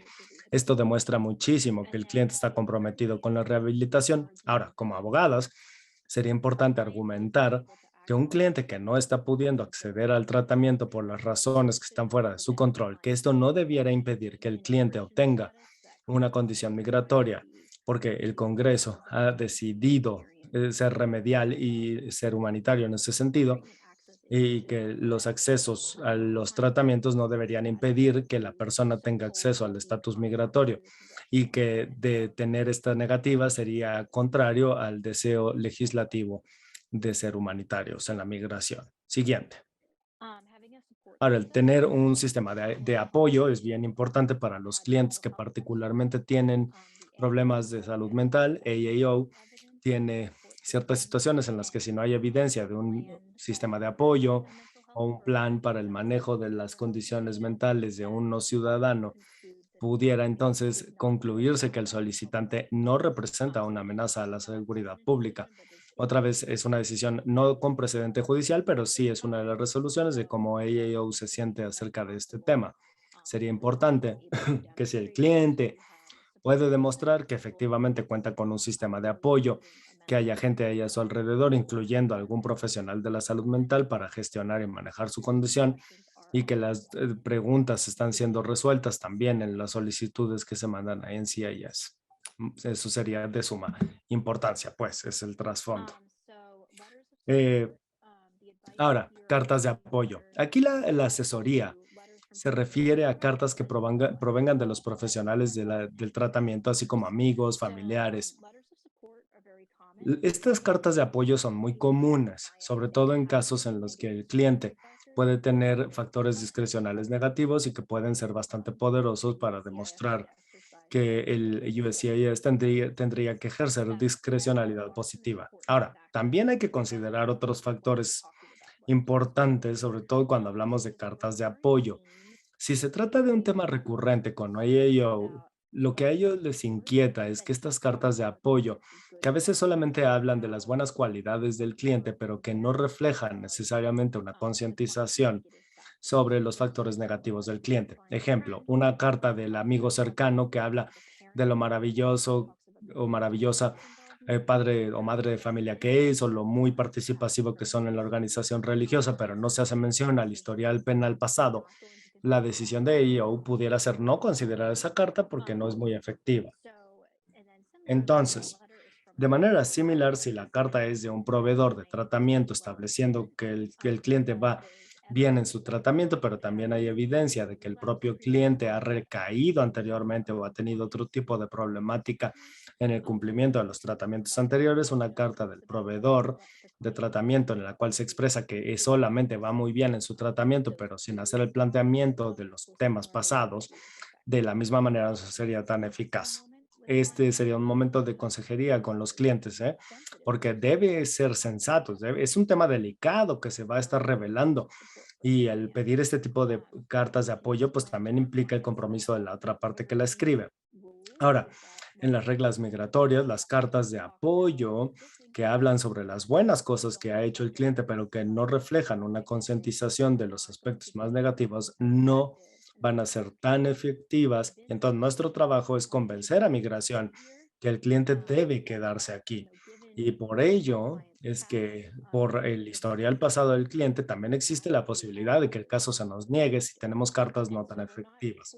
Entonces, no estamos forzando a los clientes a que revelen información muy particular o muy delicada. Más bien lo que estamos queriendo hacer es un consentimiento informado de que el cliente está entendiendo todos los riesgos y los diferentes cursos de acción antes de meter su solicitud. Parte de todo ello es darles una asesoría sobre el hecho de que las cartas de apoyo, que no son muy completas y que no reflejan la conciencia de estos factores en pantalla, pudieran no servir tanto. Y bueno, finalmente ya para hablar de las cartas de apoyo, por supuesto es bien importante que todas sean precisas y consistentes también con otra evidencia que haya, porque si no es consistente con otra evidencia, entonces eso puede dañar la credibilidad y por supuesto que eso le pasa la carga y eso puede ser un problema. Entonces, si no hay consistencia es bien importante. Todas las inconsistencias se tendrían entonces que explicar con evidencia independiente. La siguiente, por favor. Ok, bueno, este es un tema ligeramente diferente. Siempre estamos hablando aquí sobre cómo, por ejemplo, en este caso de exención de admisibilidad, dependiendo, por supuesto, de la naturaleza de los factores adversos y sobre todo también del ejercicio de discreción y de circunstancias extraordinarias de la UCIS. Así también están estas regulaciones de ajuste que en este caso es el punto 4211. Esta regulación específicamente dice que dependiendo de la seriedad de estos factores adversos, el cliente puede ser que tenga que mostrar esa negación del ajuste que se va a mostrar excepcionalmente por este tipo de dificultades. Aquí se puede aplicar justo dependiendo de la existencia de la condición mental del cliente. Entonces, esto quiere decir que ya sea que en cuestión de negación o de deportación o en ambos, se puede resultar en este tipo de dificultad, ¿no? Entonces, se puede decir que cualquier tipo de enfermedad mental que la clienta pueda sufrir como consecuencia de la deportación es una circunstancia extraordinaria. Entonces, UCIS tendría que ejercer esa discreción de forma favorable. Cuando ustedes hacen su propia investigación, son factores que pueden considerar para poder tomar en cuenta si pueden hacer este argumento de que efectivamente la existencia de esta enfermedad quiere decir que la clienta va a sufrir este tipo de dificultad. Entonces, ese primer factor sería la disponibilidad de tratamiento en a lo mejor su lugar de origen. Eso sería muy a lo mejor dañino a comparación del tratamiento que actualmente están recibiendo, y cuando lo estén tomando en cuenta también hay que considerar tanto la disponibilidad de terapia, así como también de cuidado psiquiátrico y también acceso a cualquier tipo de medicamento que la clienta o el cliente esté tomando. Si el cliente está recibiendo tratamiento en Estados Unidos, entonces sería ideal si hay una declaración que sea más que la del cliente diciendo no creo que pueda tener acceso a esto en mi país natal. Más de eso habría que tener evidencia sobre la disponibilidad y también lo adecuado que puede ser ese tratamiento en el lugar de origen. Eso sería muy útil.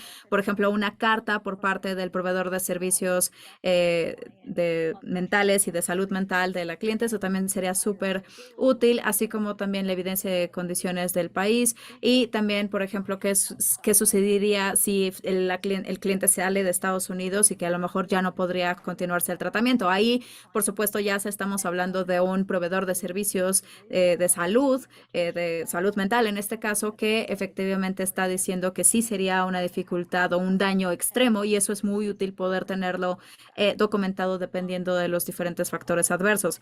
También puede ser que sea importante considerar el asilo para este tipo de casos. Por ejemplo, no porque este sea un caso de asilo, sino más bien porque si se pueden encontrar algunos casos en donde la base que está justificando el asilo fuera la existencia de una condición de enfermedad mental, por ejemplo, en el país de origen, eso lo podrían utilizar como evidencia de que una vez más la deportación para este país, para este cliente que tiene una condición mental, una enfermedad mental, entonces sería una vez más un daño extremo. Igualmente, por ejemplo, para casos de tortura, cuando estamos hablando igual del país natal, pueden ver si hay alguna especie de casos en donde un adjudicador ha encontrado que el aplicante muchas veces tenía posibilidades de ser torturado en ese país de origen justo por la enfermedad mental que padece. Por supuesto, ahí se pueden tomar diferentes decisiones, puede que ya haya precedentes o incluso si no hay precedentes, de todas maneras puede ser evidencia muy efectiva a presentar. Y también hay que tomar en cuenta que incluso, si no pudieran a lo mejor encontrar evidencia de persecución, de tortura, pero si hay evidencia, por ejemplo, de que puede estar estigmatizado el cliente en su país de origen, esa también sería evidencia muy convincente para mandar, sobre todo si la condición de la enfermedad mental vino justo por eso y entonces ahí se puede ver la deportación como una continuación de esa victimización que también puede ser bastante útil para usarse. La siguiente diapositiva, por favor. Ok, entonces la involucración o la participación del sistema de bienestar infantil. ¿Por qué esto necesitamos tenerlo también y tomarlo en cuenta? Vamos a suponer, por ejemplo, que es una cliente que a lo mejor es sobreviviente de violencia doméstica y a lo mejor es abuso el que vivió con un niño o un infante en común. Entonces, tendrían que tener evidencia que muestre que la cliente tuvo un abuso o que hubo un abuso incluso también sustancial, pero puede ser que no necesariamente presente a la cliente de la mejor forma y entonces de esa manera se tendría que abordar ese tema de inicio, porque sí se ha encontrado que todos estos resultados, por ejemplo, pueden llegar a ser pérdida de custodia, etcétera, y es un factor negativo. En otros casos, por ejemplo, penales, hay que estarnos enfocando más bien en programas en los que está participando el cliente, que a lo mejor no necesariamente son obligatorios. Por ejemplo, si hay evidencia de que el cliente continuamente está ayudando y apoyando a su hijo después de que ya terminó el sistema de bienestar infantil.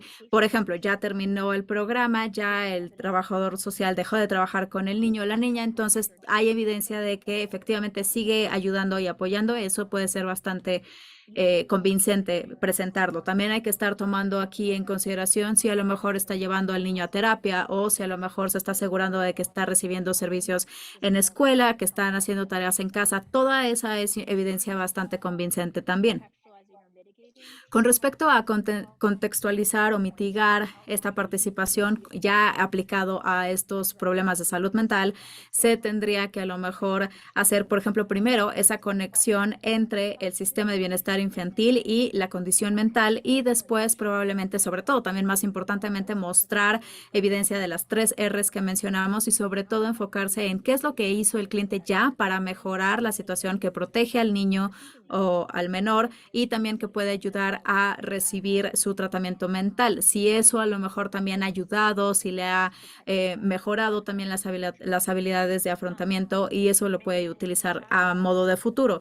Y después en los casos también del sistema de bienestar infantil, probablemente el consejo más importante en este caso es que si hay evidencia negativa sobre el cliente en sus antecedentes tiene que estar preparado o preparada. Y esto lo digo porque sí hubo un caso en donde la madre había estado en este sistema de bienestar infantil y había mucha evidencia que básicamente ella había hecho todo lo que podía para proteger al menor después de haber estado en el sistema. Me parece que fue incluso que las trabajadoras sociales escribieron estas cartas apoyándola, pero de todas maneras se le denegó porque no abordaron el hecho de que el antecedente, los registros decían que el menor le dijo de abuso y ella nunca hizo nada al respecto, nunca abordaron esa parte negativa en los registros. Entonces, pues sí, en este caso sí pudiera ser crítico para que se abordara o que se incluyera, así como todo lo bueno que efectivamente se está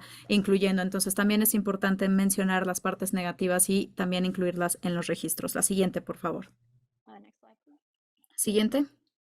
So very briefly, Ok, entonces muy brevemente, esta es una decisión it addresses que básicamente lo que hace es abordar unos delitos específicamente serios para ya cuestiones de asilo y de denegación. Entonces, debido a la sentencia, por ejemplo, de algún delito específicamente serio, entonces ahí se determinaría que es un peligro para los Estados Unidos. Y esta decisión es crítica porque entonces aquí se dice que, por ejemplo, efectivamente, la salud mental puede ser muy relevante para poder mencionarse si efectivamente lo hace un peligro o no. Y de hecho, también esto iba en contra de una de 2014. Entonces, aquí hay algo muy útil que es justo conocer todos esos materiales y el fiscal general dijo que un ejemplo, por ejemplo, de una persona no ciudadana que puede no ser un peligro a la comunidad es alguien que ha sufrido, por ejemplo, violencia en el noviazgo o con su pareja y había evidencia que mostraba que se le había diagnosticado con trastorno postraumático y eso había resultado en la agresión. Este es el tipo de caso que algunas de nuestras clientas pueden llegar a tener y estamos teniendo aquí al fiscal general de Estados Unidos diciendo que esta es una persona que sí, a pesar de que tienen esta sentencia, puede ser que no sean un peligro para la comunidad por la condición. La siguiente, por favor. so what arguments can we Entonces, bueno, ¿qué argumentos podemos hacer después de BZR? Por supuesto, aquí se reconoce que no se trata, en este caso, de otra cosa más que de asilo y de denegación, pero habiendo dicho eso, la UCIS, siendo esta una decisión del fiscal general, lo tiene que seguir y lo tiene que cumplir. Sí, definitivamente se resalta que la salud mental es relevante. Y eso también, obviamente, es la parte que se evalúa para poder determinar si es una seriedad y para ver si, en todo caso, esa condición o esa enfermedad también tendría que ser relevante en un análisis similar, en donde se está hablando de un no ciudadano que también pudiera ser un riesgo de seguridad en general, que también se toma en cuenta para estas determinaciones. Y también hay un lenguaje muy interesante en el BZR sobre el hecho de que la pregunta, por ejemplo, de si una persona es culpable de la actividad delictiva es diferente a la pregunta de si son un peligro a la comunidad. Y nosotros podemos argumentar basándonos en esto, justo que de la misma forma, la pregunta, por ejemplo, de si alguien es culpable del delito del que se les está sentenciando es diferente a si es una pregunta sobre si es una persona que representa un riesgo de seguridad. Esto se puede incorporar y podemos también decir que UCIS no debería simple y sencillamente utilizar el hecho de que un cliente fue sentenciado de un delito y decir que es un riesgo de seguridad pública, sino que más bien deberíamos de poder presentar evidencia de salud mental, porque eso es relevante para poder determinar si efectivamente el cliente es un riesgo. Y finalmente, tratar de hacer una analogía del caso del cliente lo más que sea posible, como el ejemplo que yo mencioné en BZR y resaltar que el fiscal general acaba de decir, este es el tipo de caso en donde la persona puede no ser un peligro a la comunidad y también tener sus argumentos de por qué sus clientes en particular tienen esa conexión entre la salud mental y el delito y el abuso y entonces no son un peligro de seguridad ni tampoco para la comunidad. La siguiente, por favor. so we have here Ok, bueno, tenemos aquí, me parece que todavía tenemos unos cuantos minutos para revisar esto y después, por favor, pónganse sus respuestas si gustan en la caja del chat. Les vamos a dar un minuto para que puedan leer este texto. Lu es una sobreviviente de violencia doméstica por parte de su pareja anterior, Ben, hace 10 años. Ben le llama a Lu una prostituta y Lu lo golpea. Después, Ben provoca que Lu empiece a tener comentarios hacia ella y esto también provoca ciertos flashbacks o regresiones del abuso previo. A Lu la sentencian por una agresión simple y después recibe una visa tipo U basada en este caso de violencia doméstica. A Lu se le sentencia hace 3 años por manejar bajo la influencia y mientras tenía este estatus de la visa tipo U, Lu dejó a Ben hace 6 años, pero sigue experimentando estas especies de regresiones. Ha estado en terapia durante 1 año. Ya no ha estado en terapia debido a que ya no pudo poder mantener su seguro de salud en la terapia en la que estaba teniendo, entonces se le requiere que vaya a reuniones de Alcohólicos Anónimos como parte de su libertad condicional. Todavía sigue yendo a las reuniones a pesar de que ya terminó su periodo de libertad condicional y las reuniones ya no son requeridas. Ok, bueno. Veo que aquí una persona, Nilda, dijo mostrar rehabilitación en este caso. Eso es muy importante. No sé, Cristina, si tienes algunos pensamientos con respecto a este punto. Hola. Bueno, sí, de hecho me parece que aquí había una pregunta en la caja de preguntas y respuestas que salió anteriormente sobre, por ejemplo, cómo mostrar o cómo tratar esta sentencia que sucede después de que ya se otorgó una visa tipo U. No, me parece que normalmente sí aconsejamos a la gente y les decimos que pues es una cuestión de discreción, sobre todo para UCIs, considerar si es que sí se tendría que otorgar o no, pero pues esto no necesariamente sería un detonante, por ejemplo, para una base o una causa adicional de admisibilidad. ¿Es correcto? Sí, es correcto. Sí, y de la misma forma, pues en este caso, Lu, estamos hablando de que tiene una restricción. Y aquí, ¿esto fue antes o después? Fue después, exactamente, después de que se le concedió la visa tipo U. Bueno, pues entonces me parece que aquí sería una cuestión de revisar estas circunstancias específicas de la infracción o de la falta. Y yo sé que la experiencia en general que ha tenido Lu y toda su lucha para poder tener, por ejemplo, la terapia adecuada y también que pueda ser consistente a la hora de ir a sus reuniones de AA, como parte también de la rehabilitación, el seguir tratando de hacerlo. Yo pensaría que todo ese material también se podría incluir y también, como se mencionó anteriormente, una declaración en donde Lu está reconociendo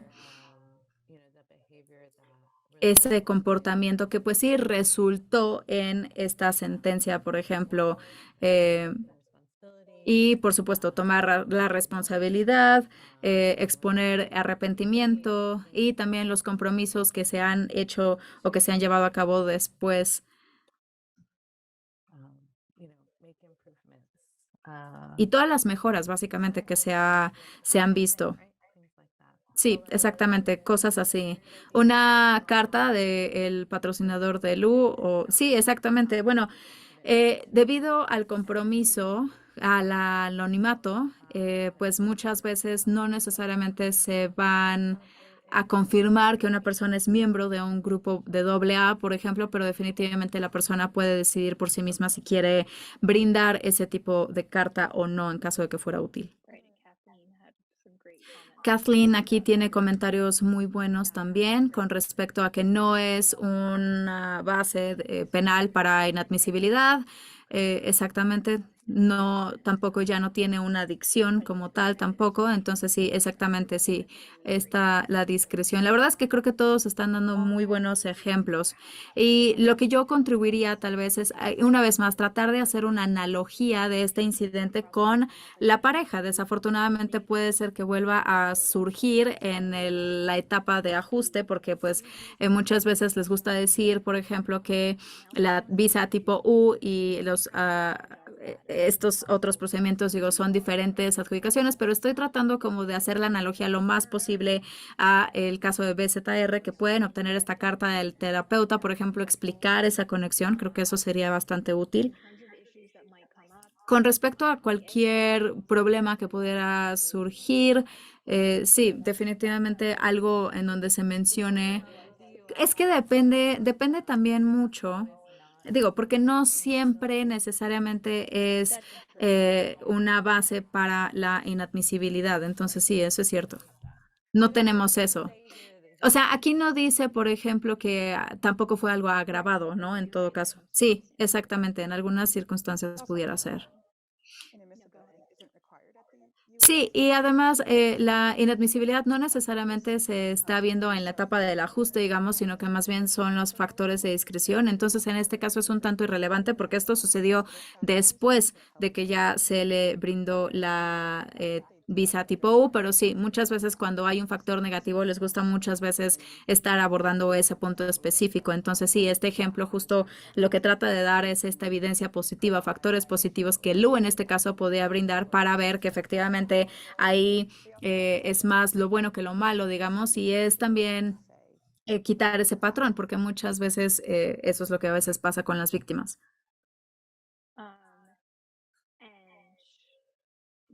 And then something else that Ok, y otra cosa, por ejemplo, en otras etapas muchas veces también se dice que si un incidente, por ejemplo, fue más reciente, que en este caso fue semi-reciente porque la situación sucedió hace 3 años, quiere decir que entonces no ha pasado suficiente tiempo para poder decir que la persona ya ha sido rehabilitada. Entonces está también esta decisión que está ligada en sus materiales y esa decisión ayudó a ver cómo la rehabilitación no necesariamente es un prerequisito para el ejercicio de la discreción, sino que más bien es un factor que se tiene que tomar en cuenta al ejercer esa discreción. Entonces, no estamos diciendo no muestren esta evidencia de rehabilitación, definitivamente háganlo, pero puede ser que surja esta decisión si no ha habido suficiente tiempo.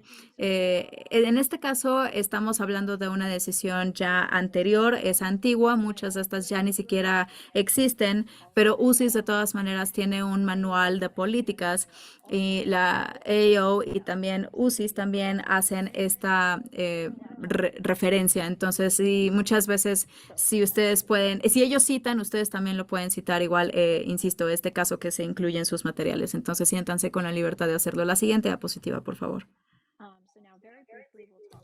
Entonces, ok, muy brevemente, ahora vamos a hablar de los derechos de no ciudadanos con estas condiciones que pueden significativamente impactar, sobre todo condiciones de salud mental. Entonces, el día de hoy no necesariamente vamos a discutir la parte de competencia, porque eso más bien sería como para renovar estos procedimientos, sino que más bien se cubre en una decisión que está ligada, insisto, también en sus materiales y también es una alerta de práctica en este tema, pero Asista la va a liberar muy rápidamente. Y básicamente aquí el punto es que la competencia es una preocupación porque aquí afecta si es que el cliente o no va a poder tener un procedimiento de remoción, digamos, o de destitución básicamente justo. to have a reasonable opportunity to examine evidence against them, to present evidence on their own behalf, and to cross-examine witnesses. And competency is a concern because Y it la competencia es una inquietud porque es para ejercer este tipo de derechos que han sido otorgados por el Congreso. En NAM, y muy brevemente, se tienen estos umbrales de competencia y se hacen 3 preguntas. La primera es si el cliente tiene un entendimiento racional y basado en hechos de la naturaleza y objeto de los procedimientos. Es decir, si el cliente puede consultar con un representante legal, si hubiera, y si tienen la oportunidad razonable de evaluar y presentar la evidencia y también hacer un contrainterrogatorio de testigos. El consejo más adecuado aquí es que es bien importante que el litigante lleve evidencia de probable incompetencia para calificar los procedimientos de remoción y presentarlo a la atención de AIJ.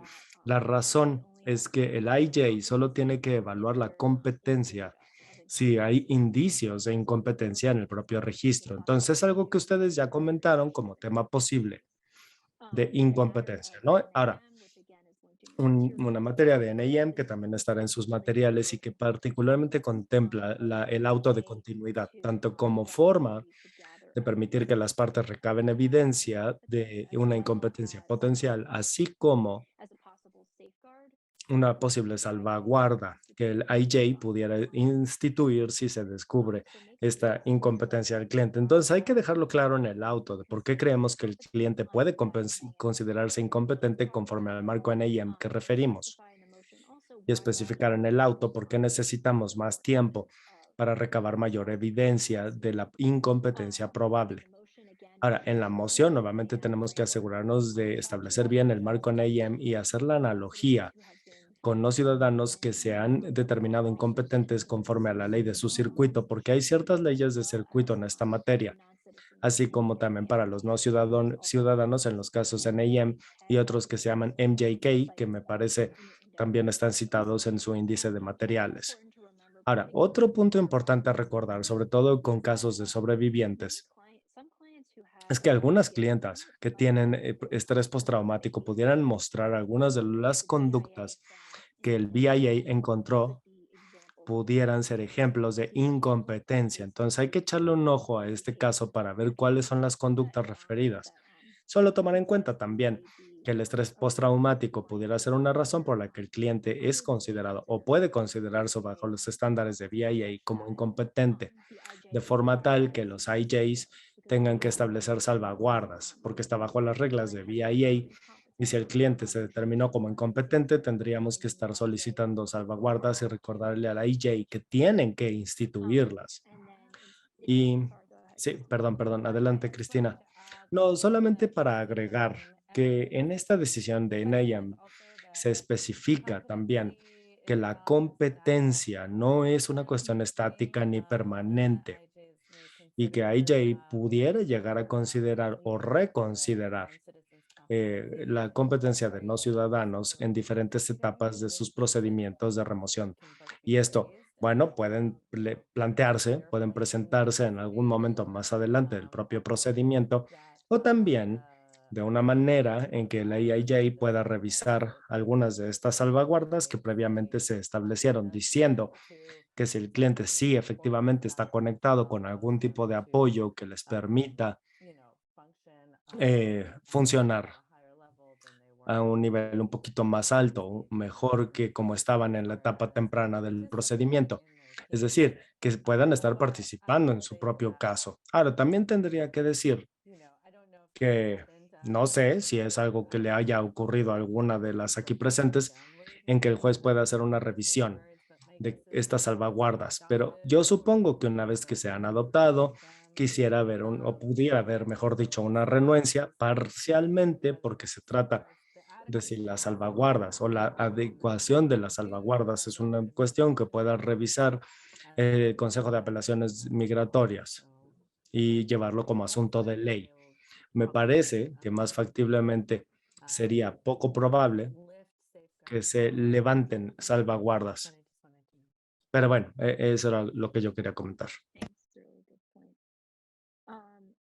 Gracias. Y luego ya en términos del estrés postraumático, hubo un BIA, en un caso no publicado, pero es un caso del 2020, en el que se sostuvo una IJ tendría que haber realizado una audiencia de competencia para un no ciudadano cuyo abogado sospechaba que había un trastorno por estrés traumático, ¿no? O sea, aquí, dependiendo de la naturaleza de la sintomatología del cliente y si necesita aplicársele la prueba que referimos anteriormente, bueno, entonces tenía que dar, pero sí tómenlo en cuenta cuando hay un estrés postraumático de sobrevivientes de violencia de género en particular. Si el cliente se ha determinado como incompetente, asegúrense de estar solicitando las salvaguardas porque puede haber ejemplos de las mismas en las decisiones NIM y en otras jurisprudencias. Hay ejemplos en los que se puede exentar la comparecencia en la audiencia Un cierre administrativo también se puede pedir, un auto de continuación de determinación,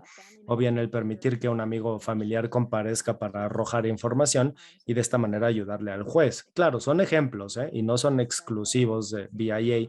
De hecho, la propia BIA ha dicho que estos son ejemplos no exclusivos, pero sí de salvaguardas que se pueden solicitar en el Instituto IJ.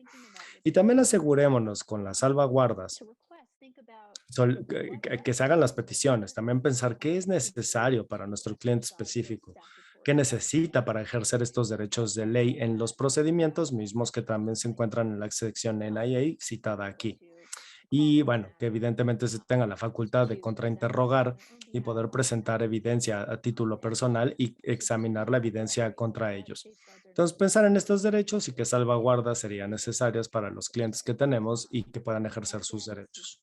Nuevamente, todo esto es un tratamiento muy breve de este tema. Hay una práctica que vamos a tener más adelante. De hecho, les vamos a hacer llegar todo eso y si tienen dudas, ya saben que estamos a la orden para asistencia técnica en nuestros medios de contacto. Siguiente diapositiva.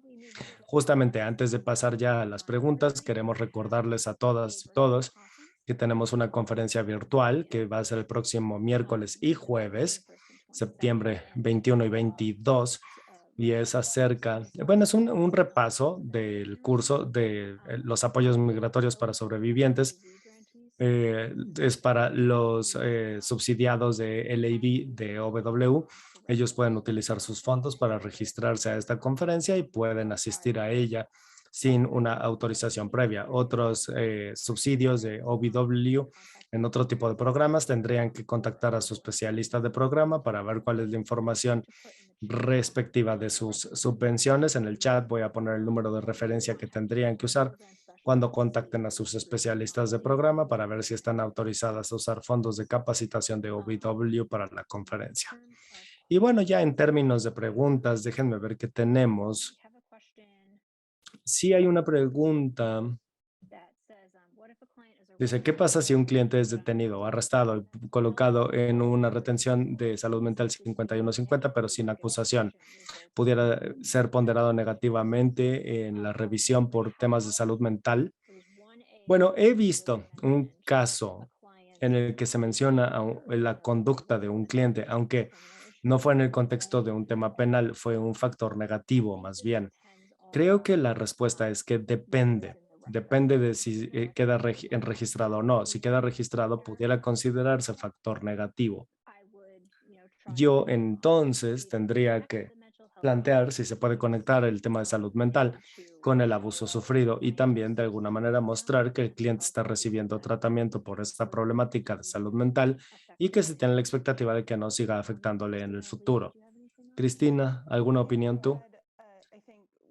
Bueno, creo que estuvimos como muy concentradas en el tema penal durante mucho tiempo, ¿no? Pero también hay que entender que esto puede generar inadmisibilidades de salud, ¿no?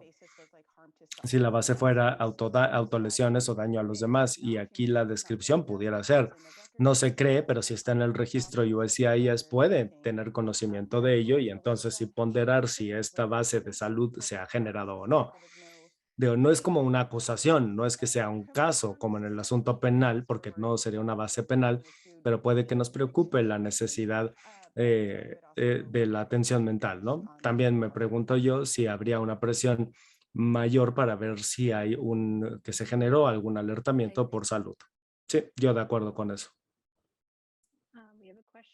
Otra más, si el cliente tiene una condición de salud mental como esquizofrenia, que anteriormente los hacía representar una amenaza para sí mismas, pero el cliente ha estado recibiendo tratamiento y no ha representado riesgo en un año, seguiremos recomendando presentar un I-192.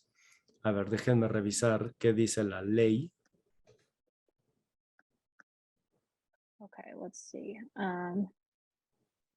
Have a physical or mental disorder. Que tuvo un trastorno físico mental y conducta asociada al mismo y representan una amenaza al bienestar del no ciudadano o un trastorno e historial de conducta que probablemente reocurra.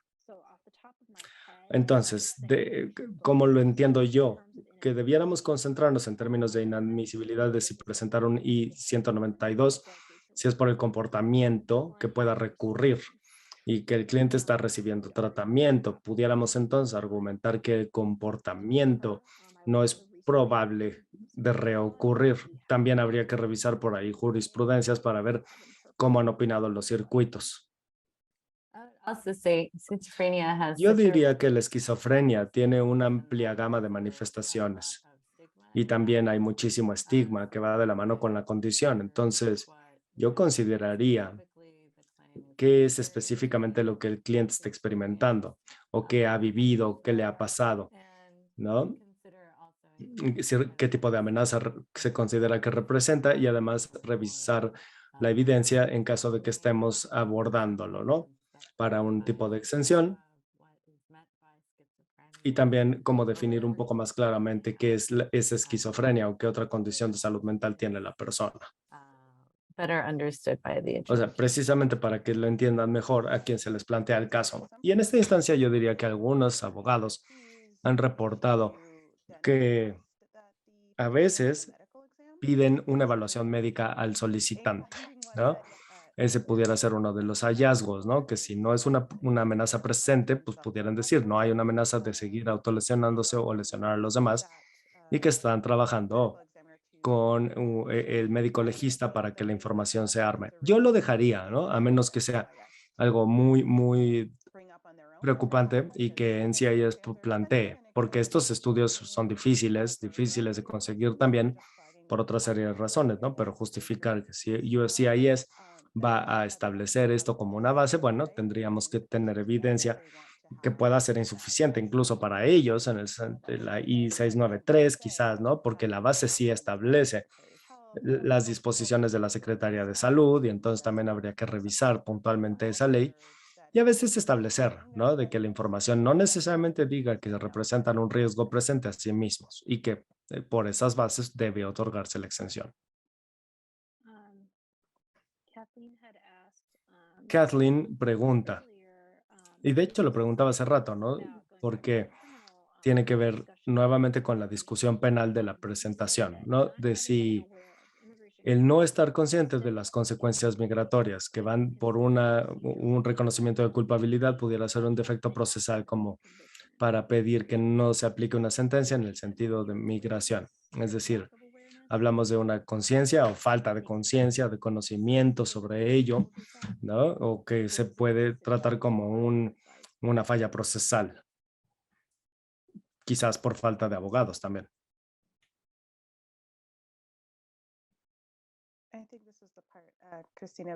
Yo creo que esa es la parte que Cristina cubría anteriormente. En realidad va a depender de qué se tenga a disposición.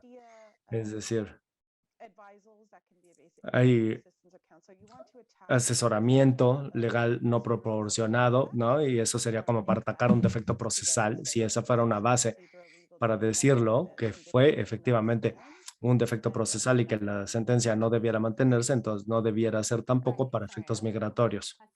Yo estaba también releyendo la pregunta y sí, yo sugeriría que tomar o seguir esta ruta de que la persona sea evaluada por un abogado defensor penalista experimentado en la presentación de este tipo de autos pudiera ayudar a evaluar primeramente lo que dice el registro y ver si hay defectos procesales adicionales que quizás no fueron detectados en un principio o por otros medios. Ahora, típicamente, el no tener un entendimiento total de lo que dice la ley y las consecuencias migratorias y aún así declararse culpable pudiera ser considerado como un defecto procesal y anular la sentencia. Pero a veces lo que va a pasar, porque incluso pasa en los contextos de sentenciamiento, pero lo que a veces pasa es que la persona tendría que volver a reconocer la culpabilidad o admisibilidad de una falla o falta administrativa o algún otro tipo de delito menor. No de la índole que dieron primero. Ok.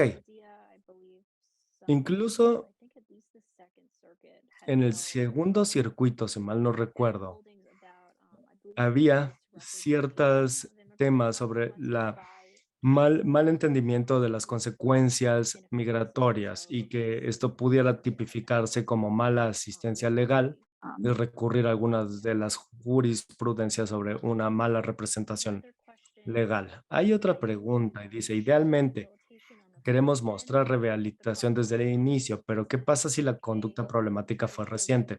¿Sería válido mostrar responsabilidad y remordimiento y luego complementar con, con rehabilitación porque el proceso U es tan largo?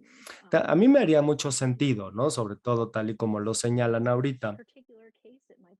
Depende del caso, ¿no? O sea, pero sí pudiera ser en el entendimiento de que el proceso es largo, pudieras meterse más adelante. La rehabilitación no se limita a un periodo de tiempo, ¿eh? De hecho, hay pasos que se pueden dar para mostrar la rehabilitación. Sí, claro, el tiempo ayuda, pero no es el único indicativo de la misma. O sea, alguien puede mostrar otro tipo de pruebas en el sentido de rehabilitación, aunque no sea de larga data. Pero bueno, ¿no? Es también un complemento a mi respuesta.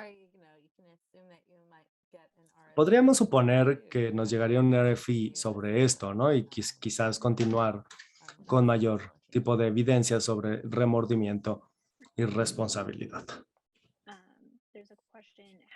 También hay otra pregunta que dice, ¿qué tan cierto es el mito de que la gente, de que las personas indocumentadas no deben escribir cartas de apoyo para efectos migratorios? Si debieran o no escribirlo y cuáles son las consecuencias. Bueno, yo también creo que aquí va a depender. Es como una valoración del riesgo. No es que tengan que decir en la propia carta que ellos son indocumentados, ¿no? No veo por qué o en qué contexto tuvieran que reconocerlo, pero el riesgo es que si están dejando su nombre ante las autoridades migratorias y quizás se desconoce el historial de esta persona. A lo mejor esta persona jamás ha tenido contactos migratorios y están dejando un correo electrónico o un domicilio particular, aunque no digan que son indocumentados. Ese tendría que ser un factor bien personal a la hora de redactar la carta. Quizás no dejar información de contacto de la persona que remite la carta, pero eso puede disminuir el impacto de la misma. Entonces, por eso yo diría que es un juicio de valor de la persona no ciudadana que quiere escribir una carta a favor de un tercero. Yo no he oído de consecuencias. De hecho, las cartas de apoyo, más allá de la esencia, pues me parece que dejan en claro cuál es la relación con el solicitante y de qué manera es que adquirieron el conocimiento sobre él o ella. Hay veces que es para el estatus migratorio y para esos efectos se incluyen copia de la licencia para conducir o de la green card, no sé si sea necesario. A veces yo le he recomendado a los clientes que van a adquirir este tipo de cartas que no sean escritas a mano necesariamente, pero que sí vengan firmadas, sobre todo para que no parezca que es el cliente el que las está escribiendo el mismo. Por eso la recomendación es que sí lo hagan a mano, sobre todo los terceros. Ahora, que hay un riesgo inherente a presentar información a USCIS de parte de una persona indocumentada, aunque no se autoidentifique como ello, USCIS pudiera tomar acción, o bien que a veces USCIS pudiera descartar el peso de esa carta por el estatus migratorio, ¿no? Pero de ahí en fuera, la credibilidad y el conocimiento. Yo solo agregaría que he alentado a la gente a que proporcione algún tipo de identificación con la finalidad de que podamos fomentar la credibilidad de sus cartas, ¿no? Porque yo sé que si en combinación con otro tipo de factores negativos, como la credibilidad, pues hay cosas que That they might also cite. en esos ámbitos particulares, entonces, o notariarla, ¿no? Notariarla también, más allá de la identificación, sí. Esa es una buena idea, de hecho. Bueno, rápidamente atender esta pregunta de si es adecuado tener el examen médico y que va en relación cuando hay problemas de salud. Esperaríamos a que USCIS lo pida, ¿no? Porque ellos a veces quieren esta evaluación de la salud para la admisibilidad. Ahora, yo que de manera preventiva le pido al cliente que lo haga, no estoy muy segura, sobre todo por el tema de los costos y por otra serie de razones. Yo esperaría que USCIS diga, solicitamos este tipo de evaluación médica, muchas veces no, pero también hay que conceder a veces que no consideramos que aplica esta base, pero sí, pues esta es la forma de exentarla y darle a la autoridad la oportunidad de decir si aplica o no para las audiencias que ellos lleven. Bien, entonces, ya estamos sobre tiempo. Yo nada más quiero recordarles a todas, todos, que llenen el formato de evaluación del webinario. Nos ayuda muchísimo. De hecho, está otra vez en el chat. Sí leemos sus comentarios y sus evaluaciones y también las utilizamos para mejorar nuestros cursos y mejorar los temas de capacitaciones futuras. Entonces, por favor, no olviden llenarla. Si no pudimos atender su pregunta particular, no se preocupen, pueden mandarla o contactar a alguna de nosotras con esa pregunta muy particular. También como recordatorio para las que reciben suspensiones y subvenciones por parte de OVW, si tienen preguntas particulares sobre algunos casos y necesitan el cumplimiento de criterios, o que estos casos surgen de violencia doméstica, agresión sexual o hostigamiento, acuérdense que hay apoyos gratuitos técnicos de Asista. Pueden ustedes establecer una cita mediante nuestro sitio web. De hecho, la dirección del sitio web está en el PowerPoint. Si no tienen cuenta, saquen una y podemos programar una asistencia técnica con la persona interesada. A todas, todos, muchas gracias por participar y que tengan un excelente resto del día. Gracias a todos.